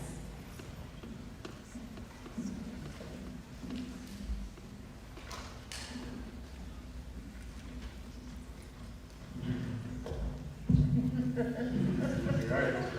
Good evening, everyone. Thank you for having us here. So I'm going to talk a lot about some of the similar things that Christina just went over with K6. A lot of the process is similar, and all of it really relates to the slide 8, which Dr. Lawley talked about, which is really our concerns, and these things are all about addressing those concerns in order to make positive change. So one thing I'm going to start with is we started something in the secondary space called OST action plans. Those were actually started last school year. Actually started last school year apart from the information we got from the test scores from the previous year, but also from the audit that you referred to just a second ago that talked a little bit about alignment and making those connections. So last year we started with the OST action plan. The OST action plan is just that. It's building leaders and working with their department chairs and teacher leaders to make actionable steps towards improving the things we see at the OST, or improving the OST test scores. That last year was optional for our buildings, and so this year we're mandating that. We have mandated that. Part of the reason we mandated that is that we saw with last year is that the schools who really engaged in the OST action plans in the secondary space really showed further growth, and the state report card in the schools didn't engage in as much. So we continue to push with that. The other big thing we've been doing is starting last year, once again, due to the results that we're seeing even from last year, is we started to make realignment with our curriculum documents, specifically our pacing guides. So that's a big part of the work we did last year with ELA and math, and this year we're doing that with social studies and science. We do that in conjunction with our teacher leaders, with the curriculum department, in order to make sure that we're aligned together. So it's what Christina said about making sure that our teachers are using pacing guides that align to the OSD blueprints, and that our teachers all have a consistent and aligned foundation of what they're supposed to do in the classroom. We've also been providing professional development on OSD-aligned instructional practices for all math and ELA teachers. We started that this week with our teachers, or last week with our teachers on Thursday. We have been developing short cycle assessments for all our OSD tested subjects through the readiness program. So the readiness program has been talked about before. That's a program that the state of Ohio uses, in which they can provide assessments, or teachers provide assessments to students and get data. The great part about the readiness platform is that those questions are previously released OSD items. So those items look like and are very similar to what the students are experiencing on the OSD. What we found through last year's data is that the classrooms and the buildings that engaged in the OSD action plan, which had the readiness as a part of that, we saw that those classrooms and those schools really outperformed the schools that did not. So the readiness short cycle assessments we're developing, and we're mandating those, like you said, through the checkpoints for our teachers in K-6 are also happening in our tested subject areas in 7-12. The next part is the CCWM, which is the college, career, workforce, military readiness component. As Dan said at the very beginning, we don't get a star rating until 24-25. However, we want to be proactive in making changes to make sure that when that star rating comes up, that Lakota is at the top of the state and providing that indicator for our students. There are a lot of indicators that go into that. As Dan said, a lot of students get multiple of those. There's about 7 or 8 indicators. Some of those indicators don't really relate to us. They're kind of CTE, which are like other tech-related things. But what we really dug into is looked at the data to figure out what are those areas in which are both good for our kids, like what is going to actually help them in the future, and also things that we know we can hit those indicators and make sure that we are performing well on that. So we are looking to increase the participation in AP courses. In order to hit that indicator, the student will have to take 3 AP courses and hit a 3 or higher on that test. So right now we're looking at ways to promote those courses, expand offerings, and make sure we're getting students who are capable of taking those courses in those courses. Another indicator is taking 12 CCP credits. So we've expanded CCP over the past 5 years by about triple the amount of students who are taking that. However, what we end up having is we have a lot of students who will hit like 12 or 15, but we have way more students who only hit like 6 or 9. So they're not getting that indicator, but they're getting close. So we are looking through changes to the program of studies by offering more in-house CCP courses. So those are great because they lower the bill to families when they get to college, provide kids a head start to college, experience for college, but we also know that's going to help us out on our indicator on the report card. The last part of CCWM that we're going to focus on is 12-point industry credentials. So those are students who can earn a credential, and a credential that can help them in their future if they're looking to go straight into employment. So we're going to provide more opportunities to do that, specifically through our Rise Up program, but also look at other credentials that students will be able to get. Similar to the units of study in the secondary space, we develop model courses. We've actually been developing model courses for about 3 years now.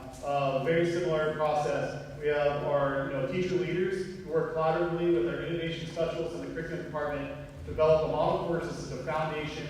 It's aligned with the Ohio model curriculum. It's aligned with the OSD testing blueprints. It's aligned with our curriculum documents and our pacing guides. And then it also provides the resources that teachers need to have that foundation. So that's something that we continue to develop. We have seen that teachers who utilize those model courses traditionally have outperformed teachers who have not. So we continue to revise those and develop those and make sure that those are ready to go for teachers. I will say that's a big win for a lot of our new teachers, that when they come in on those first couple of days to get their computer, to get their materials, and when we hand them a model course, we see that sigh of relief, we see that big thank you from them, because in some districts that they were before, they might just get a binder or a textbook and say, here you go. And so for us to provide that comprehensive model course is really a big win for those teachers. So in a future meeting here, you'll be getting a look at the program of study. And so we are right now planning on making quite a few changes to the program of study. And those changes are mostly aligned with things that are going to directly impact the report card. Though specifically around the things that relate to the CCWM indicator. So you'll see coming up soon some increases in, like I said, AP offerings, CCP offerings, and things like that. We're going to make some other programmatic changes that we're not going to talk specifically about, but you'll see here in the future meetings, so that we can make sure that the system is also, aligning to getting the results that we want, on top of making sure what's happening in the classroom for teachers. So, if there's any questions, if not, go one more person. Kristen? I'm concerned about our grade in high school with American government, and I feel like this is an area we should be excelling at. And instead, it appears that our children are being taught to hate America. So can you speak on how we're going to improve our American government classes in high school? Yeah, I can speak specifically to how we can improve it. So one of the things we investigated when we dug into the data is that a lot of students take American government in the summer. And it's really hard to mandate testing a student in the summer right after they take the summer course. So what we found is that some students, just from availability standpoint, weren't then taking the OST until either the fall or the spring. So you can, if you're a student and you sat through your course in June, and then you don't take the OST test until spring, that is a significant gap. So you got to understand from a progress standpoint, you could have a high-level student who passes that test, but that's a long enough period of time where they've forgotten some specific content, so the state expects them to be up here. They still passed, they did really well, but they might be just below, but on the state report card, that's showing negative growth, right? So that's one thing that we've been talking about. Actually, I had a meeting today specifically talking about that, of what changes that we can make in the program of study to mitigate the issue of students testing an OST significantly after they're taking the course. Do you feel it's the curriculum that we're using in high school for government? No. Like I said, I think the big problem that we're having right now is specifically with the testing related to time. Right, of course, but do you feel like that is something that you're going to be looking at as well? Yeah, we actually started a government OST action plan last year, specifically making sure that our teachers were aligning their course to the blueprints. That's something that we're doing for all of our courses. And so we started that last year, and we're continuing that this year. And so that's an area that we're definitely focusing on. Okay. And then my last little comment is, many understand that math and ELA are prominent areas that critical race theory is taught. And this is the same, and we can make the same assumption that, looking at a report card, that this is areas of struggle. So, in predominantly 7th and 8th grade. So I just want to make sure that we're closely evaluating what is being taught in these classrooms, and by who it is being taught. And again, I know you're aware of this, and I assume you're on this right direction, but we need to make dramatic changes in our 7th and 8th grade ELA and math classes. So what can you speak to, besides the core resource alignment, what are some areas that you specifically see that are some of our opportunities in those areas? Yeah, sure. So that's the big piece. I mean, it really goes back to what Christina was talking about. When we've dug into the data, it really comes down to alignment.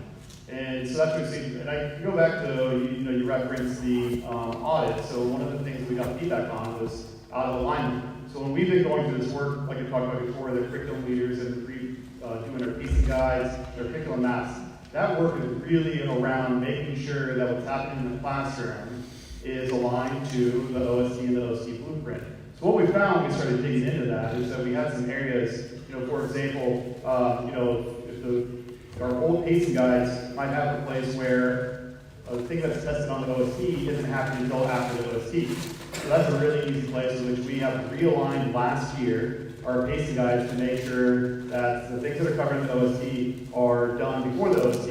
Not only that, but the blueprint also talks about like what percentage of the test is on each of the different standards. And so we then went through the process of aligning our pacing guides to make sure that if there is a portion of the test that is a significant chunk of the test, 20 or 30%, that we are then appropriating the right amount of instructional time to that. And I mean, I think we've hit quite a bit. I'll be honest that we weren't in alignment like we were supposed to. So that's where we've been focusing the past few years, is making sure that that is aligned.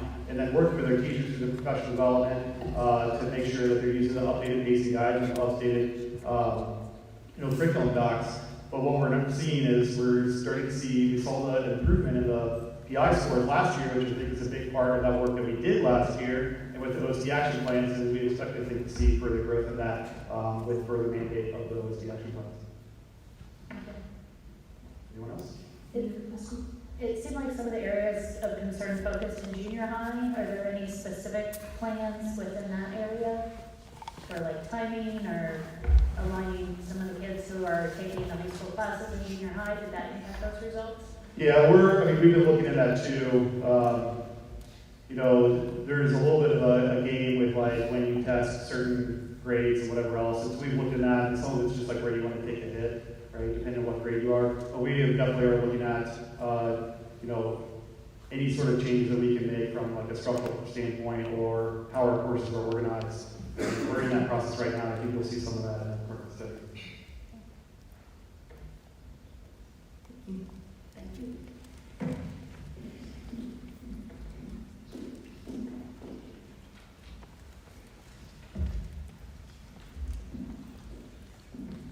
Next slide, please.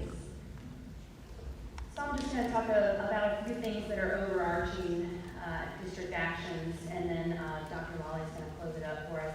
And several of these things have already been addressed, so I won't be going over those again. But our superintendent, Dr. Wally, and our assistant superintendents have been meeting individually with all our building leadership teams and looking through those plans and making sure that every building has a building plan that's specific to their data, and that it's actionable and it's going to get them where they need to be. We have been working on utilizing data in different ways and looking at data differently. For example, in that second point there, looking at appropriate class placement, we do have access to predictive scores for our students that tell us, this student is predicted to score a 4 on a 5 or a 5 on the OST, and we look at what courses they're sitting in at the current time, and sometimes that's not in an advanced class. So we started to look at, are the right kids in the right classes to be able to give them rigor, to be able to make that progress score higher. For example, gifted students that are identified in a specific area, but not in an advanced class in that area. That doesn't allow for that rigor to happen for that particular student. So we're finding new ways to look at data to be able to identify those needs and match kids up where they need to be. So that's been a really helpful thing that we've been working on.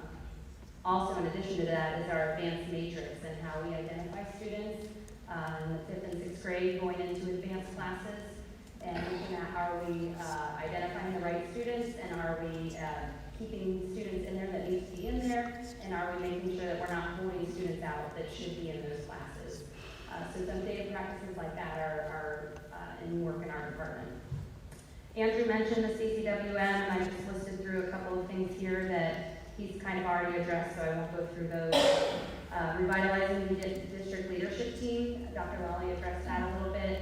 We will be working throughout the year and continued on forevermore, because that is a great connection of data work that all 23 buildings are represented, that we can have administrators and teachers come together, do some root cause analysis, figure out the things that we need to work on, and then disseminate those back through the building leadership teams. So we're really looking to reconnect that established district and building leadership conversations.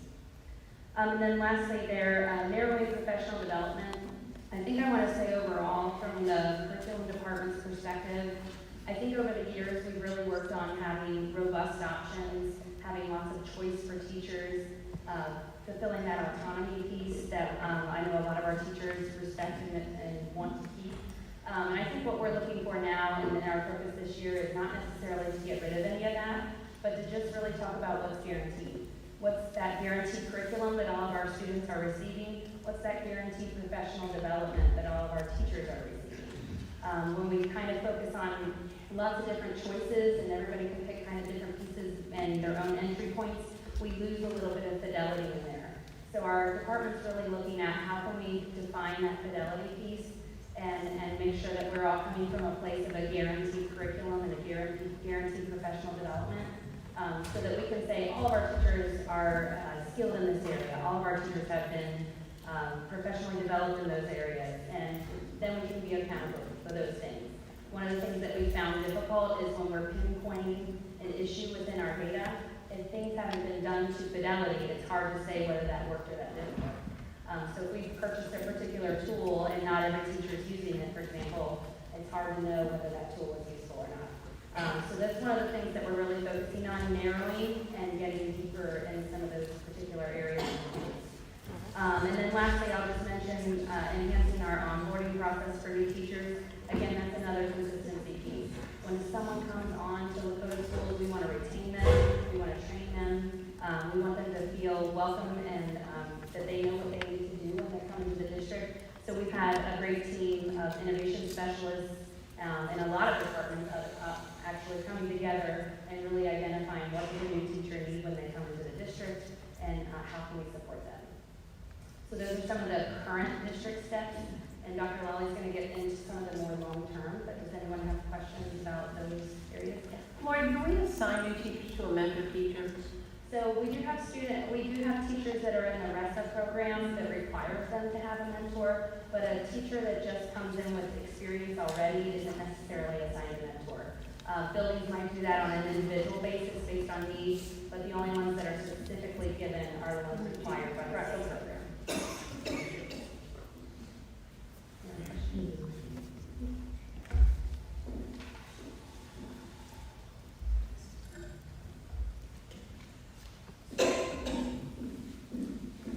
Thank you for listening to all of that. We'll wrap up with this last slide and answer any additional questions that you might have. For some long-term action steps that we feel that the district needs to follow to continue the growth that you're going to see this year, both in achievement and in progress, we want to make sure that staff are following the adopted, whatever that ends up being, the adopted reading curriculum K-12. We want to make sure that we initiate that district math adoption K-12 and that that's followed with fidelity as well. We want to coordinate upcoming training for Oregon Gillingham for classroom teachers, and the reason we want to do that is because that becomes a Tier 1 intervention for a classroom teacher. It's a strategy that a teacher can use for that reading intervention.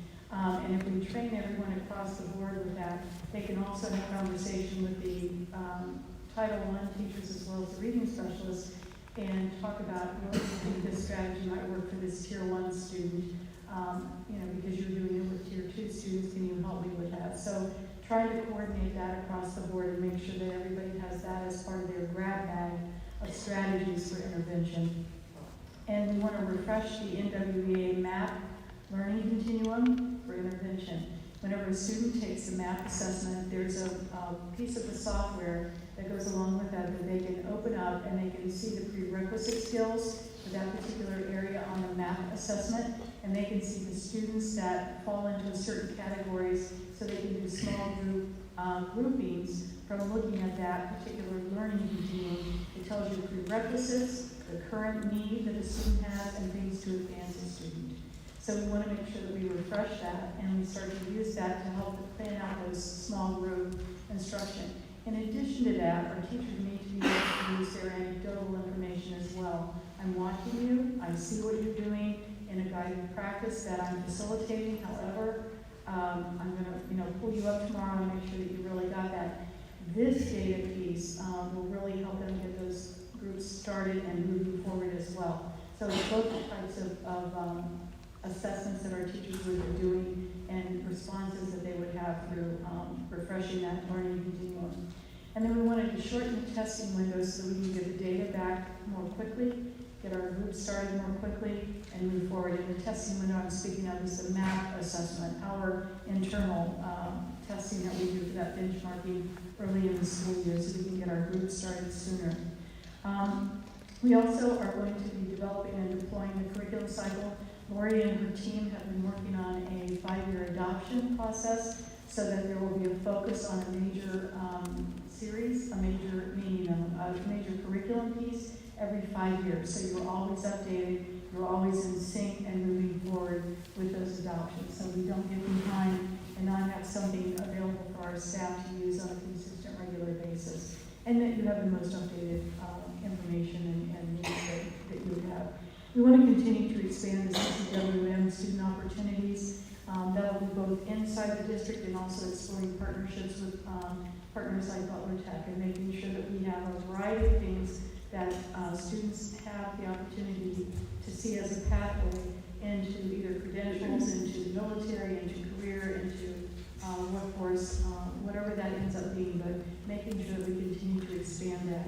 And then we want, in the elementary level, to adjust the instructional day to direct the focus back to core instruction. So Assistant Superintendent Maney has been speaking to the elementary principals, talking to them about if you could reimagine what the day would look like, what would that look like to make sure that we're focusing in on instruction, taking away anything that might be a distraction that we're currently doing, anything we don't need to be doing that we don't need to do any longer. What would that day look like?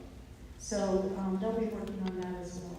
And I think that pretty much concludes the long-term action steps that we know of right now.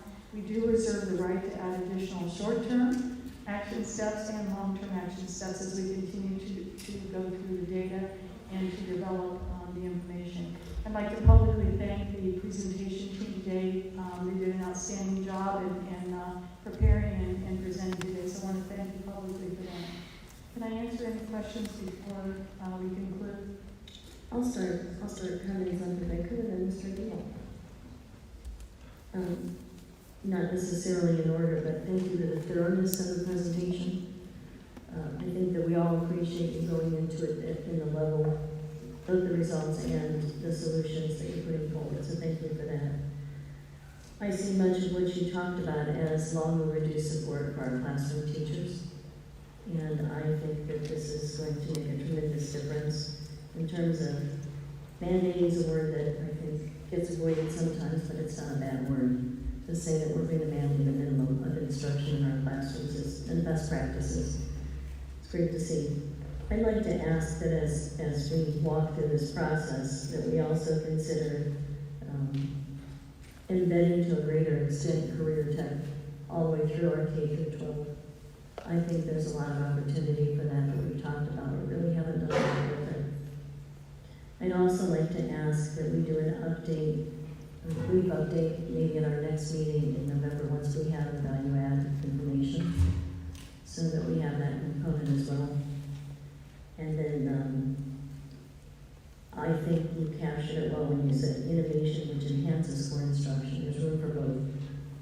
But we definitely need to put the focus back where it belongs. So thank you for the great work and look forward to seeing the difference that it will make.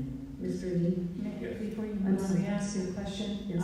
When you say career tech, do you mean career awareness or career technical classes? I think it really depends on the grade level. Grade level, okay. Yeah, I think there's room across the entire spectrum to begin with career awareness. I think we have a business community that would be happy to assist with that, and I think we can be much more robust in that. Mr. Lee? Yes, okay. I kept all my comments until now, and I'm going to ask you 3 major questions as regard the achievement of this. By the way, thank you so much for this presentation, because when you have a problem, to find solutions, you have to identify what the problems are. And this is what we've done tonight. We have analyzed where our gaps are. We have analyzed why we're not where we're supposed to be. Going through the solutions and action steps, there are a lot of things that I know as a project manager, you have really planned to succeed. And I'm going to highlight some of them. Ensuring that we have same content. Sharing best practices between buildings, the buildings that are succeeding and the ones that are falling behind. They have equal access and they are sharing best practices. Aligning the skills and lessons, very important. Professional development of teachers and then being content specific. Very critical. Progress monitoring tools. I have one of the questions that is based on that. Then, as Mrs. Shepard indicated, in her question, one of it is size of classes or class sizes.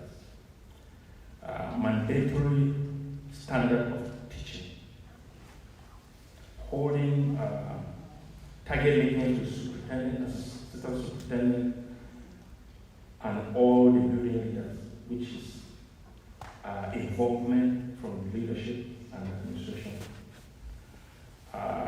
Revitalizing the district leadership teams, accountability, which comes through professional development. So when the teachers they receive the professional development they are held accountable to that standard. And then enhancing the onboarding process for new teachers, because when you have new teachers, they may be bringing their own standard. But when you onboard them and ensure that the Lakota standard is what they also take to the class, it helps in your successes. Then the last one is advanced placement, ensuring we have the right children in the gifted classes. So with all this being said, wonderful plan, great standard steps for achievement. So my question for you is, there are 3 questions. We have long term, or we have short term. What is your plan to ensure that on the short term, we begin to see those progresses? The plan for the short-term goals is that we see those things that we basically can check off and say, we've gotten this moving forward and monitor it along the way. The principals are aware of what the plans are as well. So with the curriculum team, with the central office team of people as well as the principals, we'll make sure that it gets done. And the building leadership teams have been eager to support that work. Meeting with them, they want some things at their fingertips. They want to be moving forward. So progress monitoring for us as a central office team, as a building team, will occur because we'll be checking on those things and make sure that we are implementing what we said we would implement. That's short-term work. Long-term is we're going to keep doing the long-term things we said, but you won't know those results until we've been tested again. So no one will know what's happening with some of the long-term things other than things that we can actually, like we can know whether or not we shortened the testing window. That's a long-term thing that we know we can put in place, and we'll see the effect of that. But some of the other long-term you won't see until we've been into it for quite a while. And the one thing I'll say to you is that the progress results will be with us for the next 3 years because they're average. They're average for 3 years beginning next year. So that low progress score that we got this year will be with us for the next 3 years for sure. So we have to get really high progress scores so we can move that needle next year. So we won't know that other than by delving into the really deep data with individual students to see what they actually were able to do. But long-term, short-term, those will be monitoring. You have to monitor the work. And you have to make sure that it's not just lip service. Anyone who knows me knows I don't do lip service. So you have to trust that and watch. Which takes me to the next question, which is related to that. How often are you going to be presenting your progress to the board meeting? I'm happy to do it as frequently as needed. Okay. We're happy to give updates as needed and as necessary. You know, if you want an update on some of the things that Andrew and Christina have been doing, as part of the elementary, secondary pieces. You want updates with data from Dan. You want anything from Lori overall, or anybody else. We're willing to give updates whenever you ask for them or you want us to. Okay. Then my final question to you. What do you need from the board as a way of commitment to ensure that we get to this result without distraction? I think one of the things that we need from the board is we need to be able to take a look at, again, what we talked about earlier, the staffing models, and looking at what those staffing models look like and maybe making some adjustments, maybe training some certain types of FTEs for other FTEs. However, there may need to be some staffing increases in certain places and or areas. But at the same time, there may need to be a decrease someplace else. So I think an open-mindedness about staffing and about financing staffing, if there is some situation where there might need to be some adjustment, I think that would be an important commitment from the board. I also think that when the Board of Education starts to see the materials, the resources that come forward for your review, I would ask that the board actually, I'm not expecting the board to take away the recommendation that the superintendent makes through the teams of people, because they are the experts who will be bringing those things forward. But I would really like for the board to take a look and see, so that they know what's actually inside those materials that we're proposing, and so that they know what's actually being taught whenever we bring those courses of study forward. You know, it's not that you have to memorize it, it's not that you have to read the entire book, but take a look at what our staff is recommending, so that when you get questions, you understand that this is actually what's happening inside that text material. This is what's actually happening inside the course of study. Those are the things that I think will really support the work that we're doing. And additionally, understanding that we are not reflective as a school district of one moment in time, which is called the Ohio State test. We are reflective as a district by the work we do every single day. And that one moment in time is one moment in time that's an important moment in time. But it's one moment in time. So as a Board of Education, understanding that moment in time is something that will guide our work and guide our instruction and guide our curriculum choices, that sort of thing. It's just one moment in time, because the rest of the district work that we do is as important as that, because we're serving students, and we're serving students in a variety of ways, and in a manner that they'll be ready for their future. So that would be the third thing that I would suggest. Thank you so much, Dr. Lally.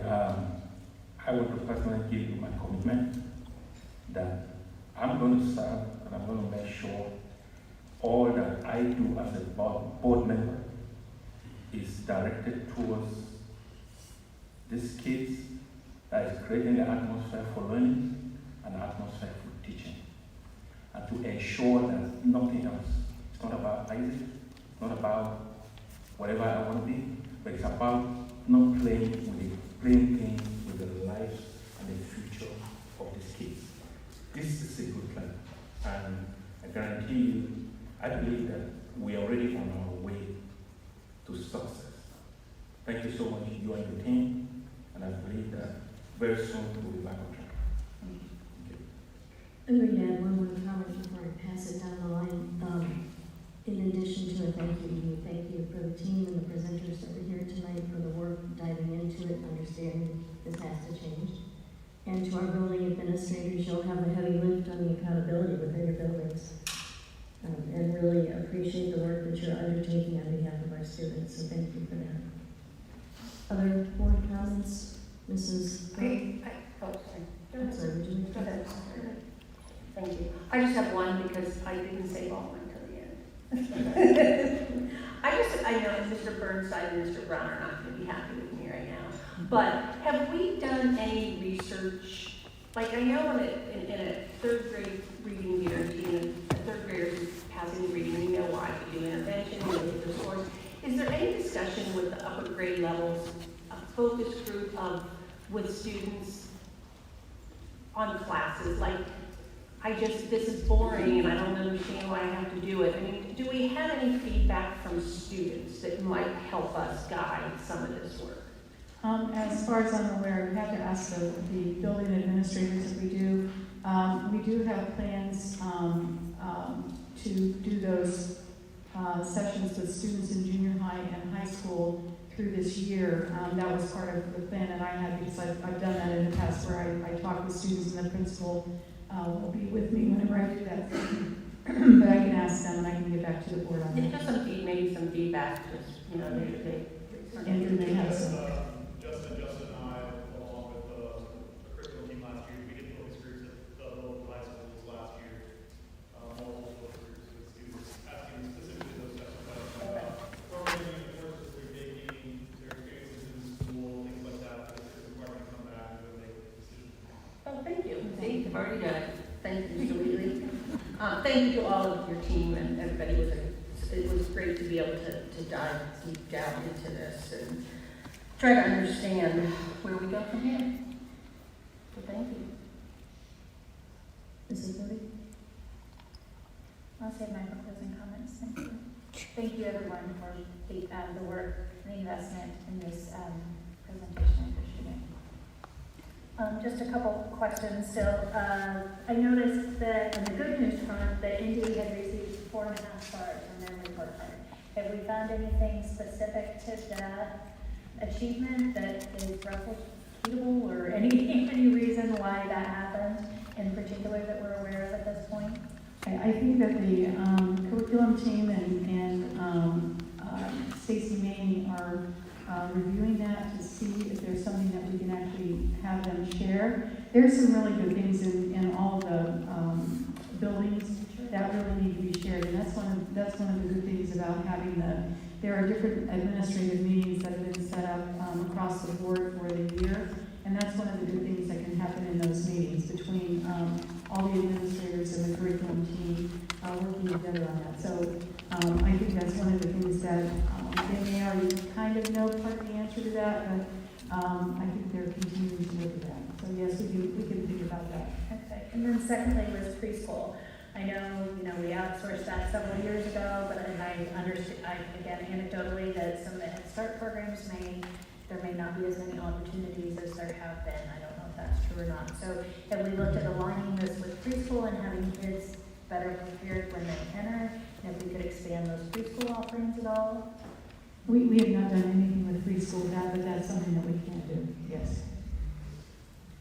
I appreciate everyone's hard lift. I mean, as you're talking about that differentiation and, trying to work with all those small groups, and then I'm thinking about the listening session and the 30-some kids in the class, and if I were a teacher right now, I'd be going, okay, if I take 10 minutes with this child and times 39, how challenging that's going to be. So I'm glad that we're taking a look at that and how we might provide additional supports to achieve some of these goals, because they all sound like very important goals. And I know no one in Lakota is pleased with where we landed, but to your point, it is one moment in time. I want to make sure I know when the old timers on board can remember when the pendulum had swung to the other side too much, and people were complaining that we were too focused on the test. We were causing kids major test anxiety. All we cared about was teaching to the test. So I look forward to us finding our perfect medium spot here between those two pendulum swings. So I'm confident we'll get there. I think, Mr. Chair, would you give credit to somebody that made that statement? Thank you. Who was it? Thank you. Thank you so much. I appreciate all of the time and effort. We're going to move to closing comments, but before we do, I would like to make one announcement that I think we need to share with our community. And after tonight's presentation, it's even more pertinent. Dr. Lawley is going to be recognized tomorrow by BASA, which is the business organization. I'm sorry, the Buckeye Association. Buckeye Association. As outstanding superintendent of the year. And so please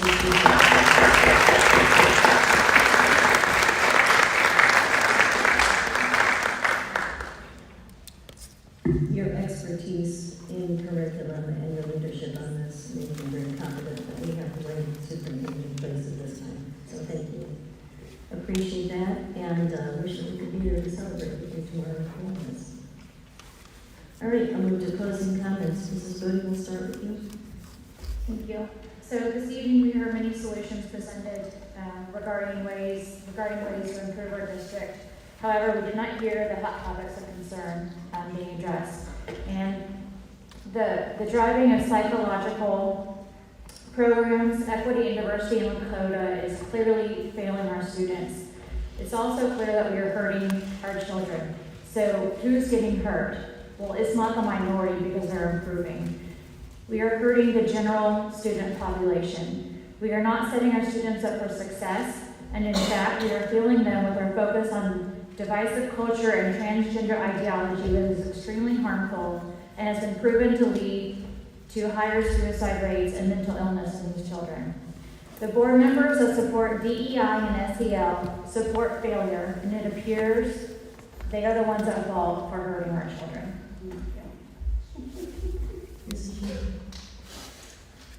I am thankful that we had a meeting focused on students and student achievement, and I hope that we can continue to do that. This is where we need to be focused instead of witch hunts and looking for things that don't exist. So thank you for that focus, and I hope that the board can continue to allow you to do the work that you need to do. I also think we need to look at the investment that we are making in our students. I spoke to it. There was a recent article about the 4 local schools that made the top 10 schools in the state with achievement. And that was Walnut Hills, Marymount, Indian Hill, and Wyoming. If you look at those schools, their average spending is 39% more than what we invest in our students. And I look at, if we could reduce our class size proportionally, looking at those investments, I did some calculations and said right now, assuming we have 25, which again, as we've heard, some of our classes even have more than that. If we invested that same amount and just invested that all in reducing class sizes, we would have 15 kids in each of our classes. Again, I don't think any of us view that as a realistic goal. However, I think of the achievement that we could achieve if we invest in our students, and I look forward to continuing to make investments in our students in the future. I just want to thank everybody again. Congratulations to everyone. The schools, our ESC schools that all increased, that's an amazing job. But I believe that all of our schools and all of our administrators and teachers are out there every day trying to do their best for students. Nobody woke up and said, oh, I think I'm going to sabotage my building so I only get 1.5 stars. So I know that we're all working hard, and I know that we need a plan, and I'm thankful that we have a plan. Things like increasing the rigor so that our students can be critical thinkers and have conversations in their classrooms around critical thinking, I think is really important. So I just want to make sure that our administrators and staff know that we know you're out there every day, and we know you're working hard, and we know that you're doing what's best for your students and trying to keep the noise out of your buildings. And so I appreciate that, and I want to just thank them for that. That is all. Dr. Logan. I just want to thank everyone for your time today. Please let us know if you have additional questions, and we'll be glad to do a regular monitoring update for you. Just let me know when you'd like us scheduled. So thank you very much. Thanks for the presentation. That was really good. And I don't have anything else to add. Thank you. Thank you so much, Dr. Bowden and your team. As a professional, I have a major in project management from my master's degree. And like I said before, for you to solve a problem, you have to identify what the causes are. It leads you to your solution. And tonight, you have done a tremendous job with your team. And I believe that without the commitment of the board to reduce the distraction, I believe we're going to get to the goal. Thank you so much for what you do, and congratulations. Tomorrow we'll celebrate on us. I'd like to say thank you to board members and to the audience for the respectful atmosphere so that we could have this discussion. It was really important. I have to disagree with my colleague in saying that we didn't address the needs of our students tonight. I think our focus was exactly where it needed to be on our students, and I really appreciate that work. Toward Mrs. Schaefer's point, I think it is about an alignment of resources where they're needed the most, and I look forward to hearing those conversations as you work through that. Dr. Lawley, and come back with your recommendations. With that being said, I will take a motion to adjourn, and thanks everyone for coming out and staff for being with us this evening. Is there a motion? Make a motion for adjournment. Thank you, Ms. Green. Second. Thank you, Mrs. Schaefer.